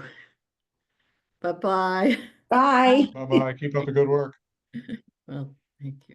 Okay, go team. We finished that in under 2 hours, and that was a pretty hefty schedule. Let's see if we can move briskly through our odds and ends section. But this, we will close the public hearing at this point. We have updates on 68 Pine, thanks to perhaps to Olga for getting through to Ms. Combe. She spoke she come? She spoke to Bethany Good. today, and at Bethany's suggestion, she spoke to me. And I think number one, she's very savvy about wetlands and conservation, which doesn't surprise me, having been married to a family that seems to be that way. I sent her. And she wants to know what to do. So I sent my her- advice was, first, the easiest thing is just to take the bridge out, which is what the builder had agreed to do, but failed to do. A more complicated thing to do would be to get someone to tell her what it needs in order to be compliant with the standards for crossing a small stream. So I sent her a link to those standards at the DEP. It's not terribly complicated. The bridge, the span has to be somewhat larger than the bank, so it's not anchored into the bank itself, but a little bit back. It has to provide passage underneath, but with such a small stream, it's not a huge issue. There's not going to be large animals crashing up and down that brook. She said she would do both of those things, or consider both of those things, and I could not remember who the environmental consultant engineer was on it. Wait. Who Is it was it? Bob? Hmm? Bob? Is it Bob Griffin? The original one was Bob Griffin. Yeah. I think it was Bob Griffin. Okay, so Bethany, you could give her Bob Okay. Griffin's name. And I I'm think sure I his also numbers. sent a PDF to her of the stream waters standards, even though he sent we were Okay. both talking to her. I told her about the after the fact notice of intent, but she didn't seem interested, so we were trying to present her alternatives to help fix this problem. So she is more than enthusiastic to research about these stream crossing standards. And she didn't shoot me when I knocked on the door. Good work, all. Actually, she Kudos couldn't, to her. she couldn't I explain found for the her life of her. I found her charming. So did She I. She wasn't, couldn't no. explain for the life of her why she didn't get those earlier certified letters, why they came back. Yeah, they bounced back. Shannon's Yeah, like, guess probably what she- came in the mail? I'm like, oh, Yeah, probably she's just not home, is maybe. what I'm thinking. But in any event, now we've made contact. She has a 8-year-old daughter and 10-year-old son who love running across the bridge and playing in the woods, as you might expect. And I told her there's also stream crossing ideas plenty in the manuals on how you build trails, because you have to cross a lot of mud and wetlands and streams when you build or rehab a trail. So things like stepping stone crossings, I mean, if we're talking about 8 and 10-year-olds primarily, they don't need a ADA compliant surface to get across a tiny little stream. And I think there are ways to do it that are perfectly compliant with DEP standards that are short of main construction. So we'll see what happens. She's promised to keep Bethany in the loop as she processes this and figures out what to do. So sometime in the next 6 or 12 months. We'll deal with that one. Yeah. So thank you, particularly Gordon, for keeping this on the medium burner long enough for us to get through to her. 59 Pleasant is another potential enforcement error. That's order. That's the Santos property at the corner of Old Essex and Pleasant, which many of us looked at when we did the site visit a couple Saturdays ago. I have not heard anything more about that. Bethany, have they reached out to you? Okay. Zip. I don't know how much to push on this. They obviously did a bunch of work. It was either in the wetland or right in the immediate buffer. But it was pretty low impact kind of work. They put in stone to make an area they could use for kids and entertainment. No big structures, a little bit of a curved granite edge to hold the stone. And then they put down a bunch of plywood, I think on top of the stone in an area where it was getting muddy. At one point to park some cars or trucks there, but I haven't seen anything parked on it since, but the plywood remains there. Steve, does it make a difference if it's not a permanent placement of the plywood? They almost look, it looks like a pallet, which could possibly be removed. Would that? Yeah, I think it could. Yeah. But I think it could, and that might be the simple solution. I think right. The reason it came up is that one of the neighbors complained, and I have to believe that they're complaining mainly about the plywood. Yeah. Because I think the stone has been there for quite some Yeah. time. They weren't trying to protect the wetland, they were trying to kind of improve the beauty of the space behind those houses. Let's assume that it's a pallet and it's not a permanent fixed structure there. It's one that could be removed. Would that change the regulations and change our outlook, our approach to this problem? I don't know, temporary impervious surfaces in a wetland or immediate buffer zone, still probably not a great idea. Now, it doesn't look like it's impervious either. Being a pallet, it looks like there's spaces in between each of the wood slats, as I recall. Oh, yeah, I don't know. To me, it looked like large sheets of plywood, maybe, That's what it looks 6 like by to me. 8s. Like Is it, plywood. what did the rest of the group think? Yeah, Bethany, did you take a close look? No, but from the pictures I seen, it looks like a plywood, like square, like just like a big chunk of plywood is laid on Okay. top, probably maybe for parking or some sort of that. I'll take another look at it. Yeah, Yeah, it's the pictures look fairly impervious to me, like a bunch of boards nailed together, maybe on top of a plywood or something. yeah, it's kind of hard to There's a tell. with the snow on it. downside, Steve, to having them, to requesting they remove the wood and not to, and serving notice not to do any filling of wetlands in the future. Mhm. I think that's the best we get out of this. Yeah. That is probably the simplest way to get it done. Sounds like a good idea. Yeah, I mean, I sympathize a bit because it's a very small lot and the backyard is very wet. So putting down stone is probably the least impactful way, stone that isn't gonna erode into the wetland. They use fairly large stone, and put a little retaining structure on it.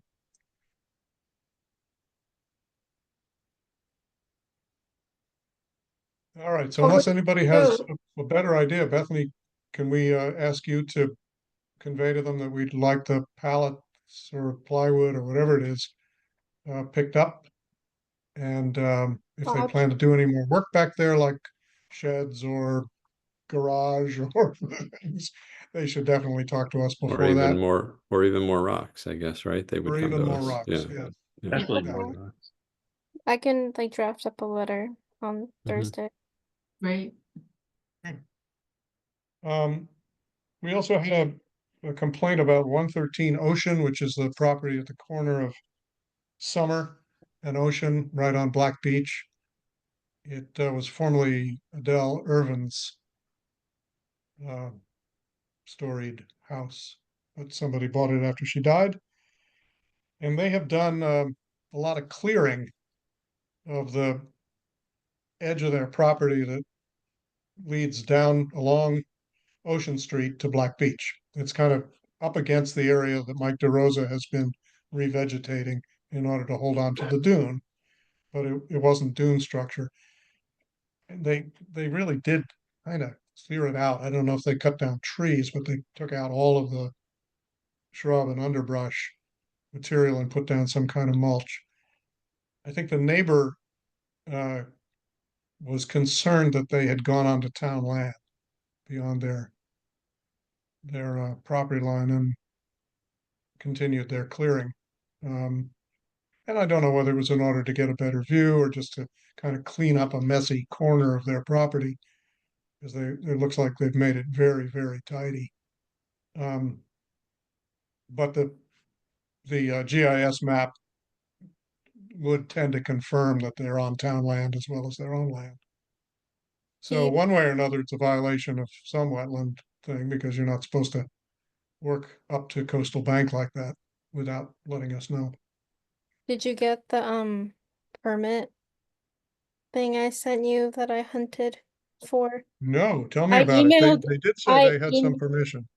I emailed you because like Shannon was looking. I guess this was talk to Shannon. I just learned about this like today on the phone with Steve. Basically, because town land, Shannon, yesterday when I was in Hamilton, Shannon called Nate, who is the town engineer, about like, hey, what's going on about this clearing? Like a neighbor's complaining. And I guess the town of Manchester has an agreement with the neighbor, and I found this old permit that has that sort of invasive clearing. I'll send it to everyone Thursday when I'm back in the office for you guys to take a look at to investigate. Thank you. Yeah. I have your email, which says here is the amended version, but there's nothing attached to it. Did I forget to attach? My Yeah. bad. I will can just, remember to attach Yeah, just resend when you have a chance. I forget to do that sometimes. You know, Sorry. that might be sufficient, although it's still kind of a wetlands issue. I mean, we'll leave their sewer easements alone, but they should definitely leave our coastal bank protection alone, Yeah, agreed. if you get my meaning. So yeah, we should All read the it. And amended order, I'll send it to for y'all to take a look. Okay. Yep. I mean, we do RDAs for beach raking, so this is a little more than beach raking. Good. Other matters, you guys took a tour of Beaver Solutions. You want to give us a quick headlines of that? Yes, I spent 4 hours out of my life last Thursday with Mark and the Beaver Solution man named John throughout mainly Preston Point, where our lovely neighbor in Beverly, Doug, lives. In Beverly, where his property's flooded. He's been in many times, so that was our priority, is to see if the beaver dam device is working in the conservation area near Doug's property. It is working, but John, the Beaver Solutions man, said that maybe the pipe itself, the 8-inch pipe, should be lowered down to contain more flow. Mark, do you agree with what I'm saying? I don't know if Mark, You're muted, Mark. you're muted. You're muted. Yeah, yes. Yeah, we discussed lowering the outlet a little bit because it is functioning, but it could lower the level of the pond by another few inches, which would help alleviate the flooding that does occur. So the beavers haven't built up the height anymore of the pond, but they still are quite active in that area. Yes, there's chomping and chewing everywhere. Yes. But Yeah. it seems to be contained to that area, and I believe it will help the flooding on Doug's property when John the Beaver from Beaver Solutions lowers that pipe a few inches. Good. And I then spoke to, oh, go ahead. then we went over to what property is that? The Oh, the Pine Street, off of Pine Street, by the Pine Street exit, there's a trail that goes. Oh, in yeah, about, yeah. half a mile, not even, and there are some beavers there that are quite active as well, and Yeah, there's some beautiful dams there. and there's a low spot between as you come down a little hill and then kind of rises up on the other side, and the beavers have been active in that area, and that section of trail has flooded. So yeah, the boardwalk bridge completely underwater. Underwater. Yep, I've been there. Mm-hmm. PCT intends to build a new bridge where there was one before. You can see the wreckage of it, where the banks are higher, so you wouldn't have to walk down into that low spot. I told them they need to come to us first because it's it's a stream crossing, but they know what to do. Oh, I guess they just haven't got their act together there. so there had been a real bridge there at one time, because we talked about that would be an ideal Yeah. solution, just bridge the low It's point. a little bit downstream from the wet, closer to the outlet to the Maple Swamp. And the Okay. banks are steep there, so it had some clearance until the beavers get really busy, which is possible because a couple of the dams and lodges there are gigantic. Yeah. Well, Bethany, I forget, was it there? He recommended that in the future they may have to do some trapping.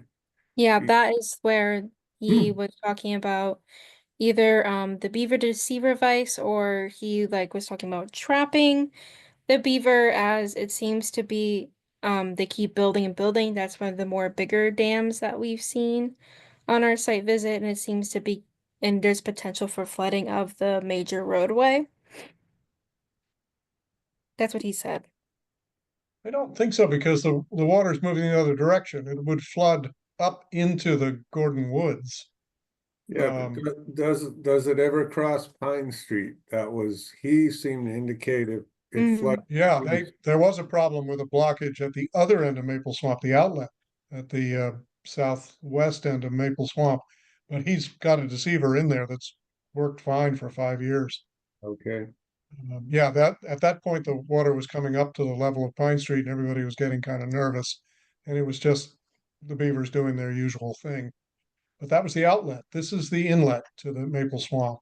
So, if anything, they should be lowering the water around Pine Street by all this work. I don't know what effect it'll eventually have upstream because there's some ponds up there all the way up into Gordon, and there's our watershed. But for my money, it was a good place for them. Let the beavers go crazy compared to almost any other place we can think of. They are. They are. Yeah, they are. There's a whole area there. You probably saw it where they've taken down big trees and little trees, and it's kind of, it's a grove, where it used to be a grove of trees, but it's not, it's just a grove of stumps with chewed up points on it now. And it's really impressive. I call it a beaver oasis. It But is. I thought it was kind of a training ground because there's some of the little trees, you can see the teeth marks were tiny. Like the little beavers out there going. the last site we went to was on the Manchester Essex Conservation Trust, that long strip where you go Yeah, the near boardwalk. to the long boardwalk. Yes, there has been, it's mainly down there. He's talking about mainly like maintenance, like there's a lot of clogs from buildup of just like the river and stream doing its like course, and like a lot of buildup of like sediment and all the weeds, and of course, so mainly maintenance there. There is like a beaver deceiver, the fence that was uninstalled, like someone ripped it out with their own hands and placed it on the path. So there needs to be replacement of that, but it's mainly Was maintenance. it the deceiver or the fencing that they tore The out? fencing. The It fencing, was yeah. the first section before you get to the boardwalk, there's a series of culverts that go under that Right. road. Right. Yeah. And so Yeah. that's where some of the fencing that's on the side of the culvert to keep the beavers out, or at the end, keep them from going underneath. Some of that fencing needed to Why get. do people tear that out? I just don't understand. You know. So are Those they gonna, deceivers have been there for 20 years. are they gonna give us a proposal to do all these different things? He was They talking typically about do in the like spring. routine maintenance, like if there's something that like needs to be fixing, then they'll just go out there and do it. But he didn't talk about, did he talk about proposal with you, Mark? Yeah, so we pay them, or they bill us, and you have been paying them, a annual maintenance fee. And so the work that we're talking about, lowering the pipe a little bit, cleaning around the culverts, putting back a little extra fencing, that would all be covered under the maintenance agreement. Annual If yeah. if along the Pine Street one, we wanted another deceiver to go in, then we would actually, or trapping, we would be paying for that separately. So he was in, even though it was a long trip, and we didn't get to all of the places because he had another appointment he had to go to. So maybe when he comes back, we can try and let everybody know that if you want to go back to the Pine Street one to see what the issue might be, that he was recommending something for, or we can just meet him out there and get a better understanding of what he was trying to propose there. Okay. It's a beautiful trail, and not that many people go on it. Ancient Line and Dug Hill trails. And if you follow them, you can go all the way up behind the old landfill, now compost site, and end up in those ponds behind the gun range, the Hamilton Rod and Gun Club. But yeah, it's a real education in beaver. So I'm glad the deceiver in the boardwalk can be fixed, because those are important, all of them. I think the other thing we wanted to ask them was whether they would be able to do an evaluation of what's upstream of the boardwalk. Because Old School Street goes across Sawmill Brook upstream of that and has nearly flooded a couple of times because somewhere the beavers are blocking off the stream. We just don't know where in the marsh, somewhere in the channel they're doing their thing. So it'd be nice to find out, and they're the people who can, put on the hip waders and go out there, and chest waders probably, and find it. But Okay. what is that flood? Just a quick question. Does it flood anything that? Yeah, it floods Old School Street, which is the main trail going up, and it's also used by the owner private owner. Oh, the landscape guy? Yeah, the Sue Pat. landscape, Okay. Sue Pat, Super, who, yeah. I think one of his kids may actually be gonna live in that cabin this summer. And he has a landscape dump that's out there beyond the culvert crossover. So, and we know from his history that he'll feel free to take matters into his own hands if we don't do it properly. All right, that's enough beavers, I hope. We have some minutes to review. Is there any other new or old business? Henry, Henry has something to say. One quick thing. I've been trying to review planning board and select board meetings, and 206 and 208 Summer Street came before planning, I think. Mark, you can correct me if I'm wrong. Yes. They redesigned their lot layout. And the representative for the applicant told the planning board that they didn't need to come before Concom again because the part of the plan that we approved hadn't been changed. But I'm concerned that the change in the design for the lot and the house can affect stormwater, and I believe they have submitted a new planting plan as well. So I think we should have them visit Concom again.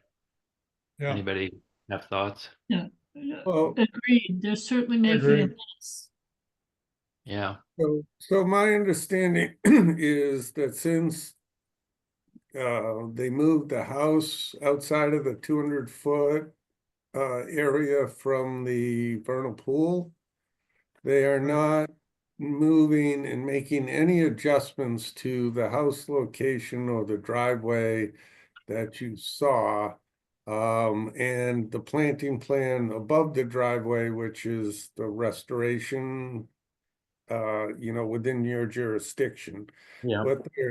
What they're doing is it's the rest of the lot.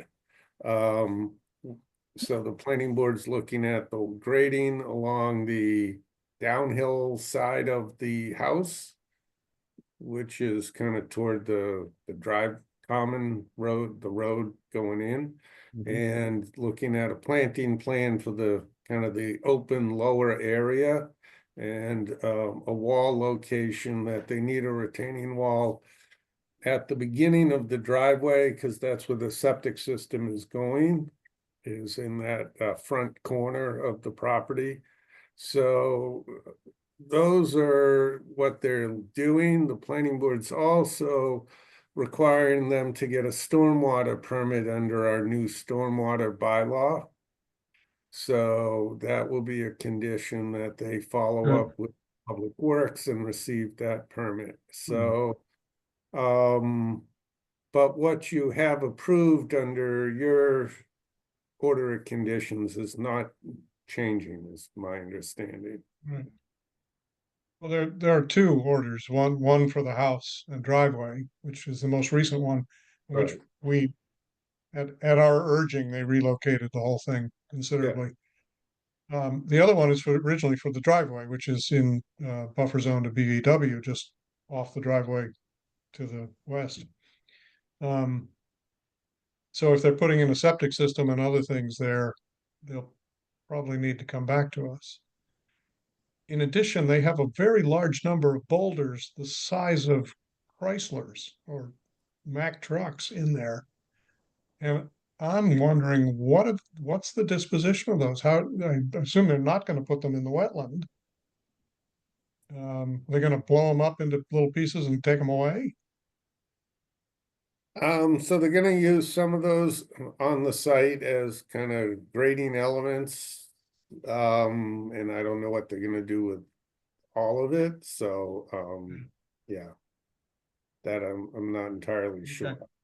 I guess what I would ask is, Bethany, if you could just get a copy of what they submitted to planning, Okay. so that those of us who are interested can read it. Okay. Um, I will ask Mark. that would help, but I Maybe think probably help. we're gonna want them to come at least for information and tell us what's new and different, because as Henry said, you know, we may not have jurisdiction of the work they're doing the work they're doing may not be in our jurisdiction area, but its impact could still be felt in our jurisdiction due to the steepness of the slope and their inability to revegetate or stabilize that hill in any way over the period of the last, I don't know, almost 24 months. It's been bare, and I guess they would say they've been working on it, but I go past there a lot, and it's pretty quiet most of the time, just eroding. Okay. Well, they kind of had to stop work once they realized they had to file with the planning board, so Gotcha. that's why But nothing. you know, it's kind of the definition of an unstable Yes, slope. you're right. Cool. Okay, minutes for March 18.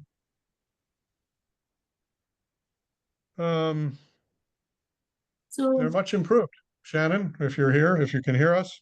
they are much improved on page 2. Shannon's not here. Arinda LaChapelle's name is misspelled. Yeah, she became Brenda. Brenda, and the last name is the French spelling La Chapelle, Lachapelle. So just Right. that name should be corrected. Also in the header, Jeffrey Bodmer Turner spells his name Jeffrey, and you promoted Suri to a doctor, which I'm sure you don't object to, right? Well, I believe in truth in advertising, so. Okay. Yeah. Yeah. No, he was like, With all the "Three a doctor." honors and emoluments pertinent there too. All right, on page 3, there's a little spelling error. The second paragraph, Chairman Gangman shared an update. Yep, it's the same thing 2 lines above. Oh, Provided and update, no, 3 lines above, first line, provided and update.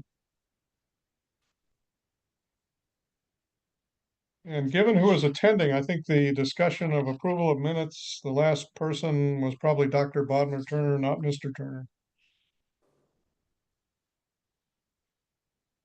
Since I was absent, yes. I did know that. Yes, you were absent. Yeah. Any other changes? No, that's it. So I think I got all of those. I'll send them along to Shannon. Thank you.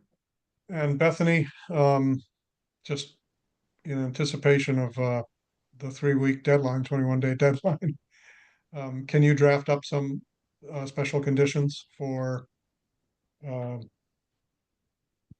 35 school and Yeah, I asked Suri for like references and like because like I'm having trouble like finding like a compiled like list Right. of all this general and special conditions. I've So been the like only- scouring the files, but Yeah, it in the so binder? what I can do tomorrow is bring by that, what's that book called? The, well, the The book. that binder. you made. Yeah, Yeah. I think I have that. I Well, think it's in there. It is Is in that there. is that what's in there is in there? Yeah, it's in a section called conditions, section 4. And the only dilemma with that is what you really want is an electronic version, obviously, but that's a good starting point, and there are ways to like scan and convert things. Steve, because these all must be on the system somewhere, but there've been so many changes in how documents are stored. I don't know where they might be electronically. That's Yeah, where I I don't was either. struggling. Yeah. I find like examples of like different ones, but I just wanted like a compiled list. Right, well, the quick reference guide does have a compiled list, but it's a little bit out of date. So that's why whenever I had to draft an OOC, I used the things that I sent you. I used a previous one, so. Yeah. Trying to see if I have it, but I don't see it. All right, so, thank you. And one Sorry, little Pick thing, up. can you change your voicemail, Bethany, so it's you instead of Chris? Shannon and I are trying, like, there's something wrong with the phones. They're like uber locked to be that way, so we're trying to figure it. Okay. I Nothing's think like easy. once you set them, that's it. So we're trying to figure out How to unset people them. are keep calling me on voicemail. Like I come back like after Hamilton on Thursday, like, hi Chris. I was like, oh hey guys.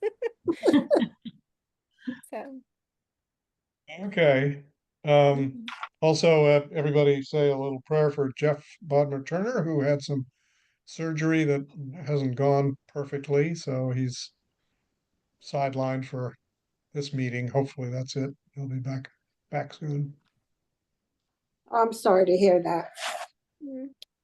Yeah, I don't know any specifics, but I'm sure he'll share when he feels it's right. Yeah. And that does it for me. Anybody else have anything else? I'm impressed that it's 9 I after will. 11 items. Are you ready to go to sleep, Bethany? I'll move that we adjourn. Second. Thank you, one and all. Thank Henry, you. I'll look for a report card from you. See you on next few days. Saturday. Friday. Friday for you guys. Friday, sorry. Friday, All 9 right. a.m. Thank you. Bye.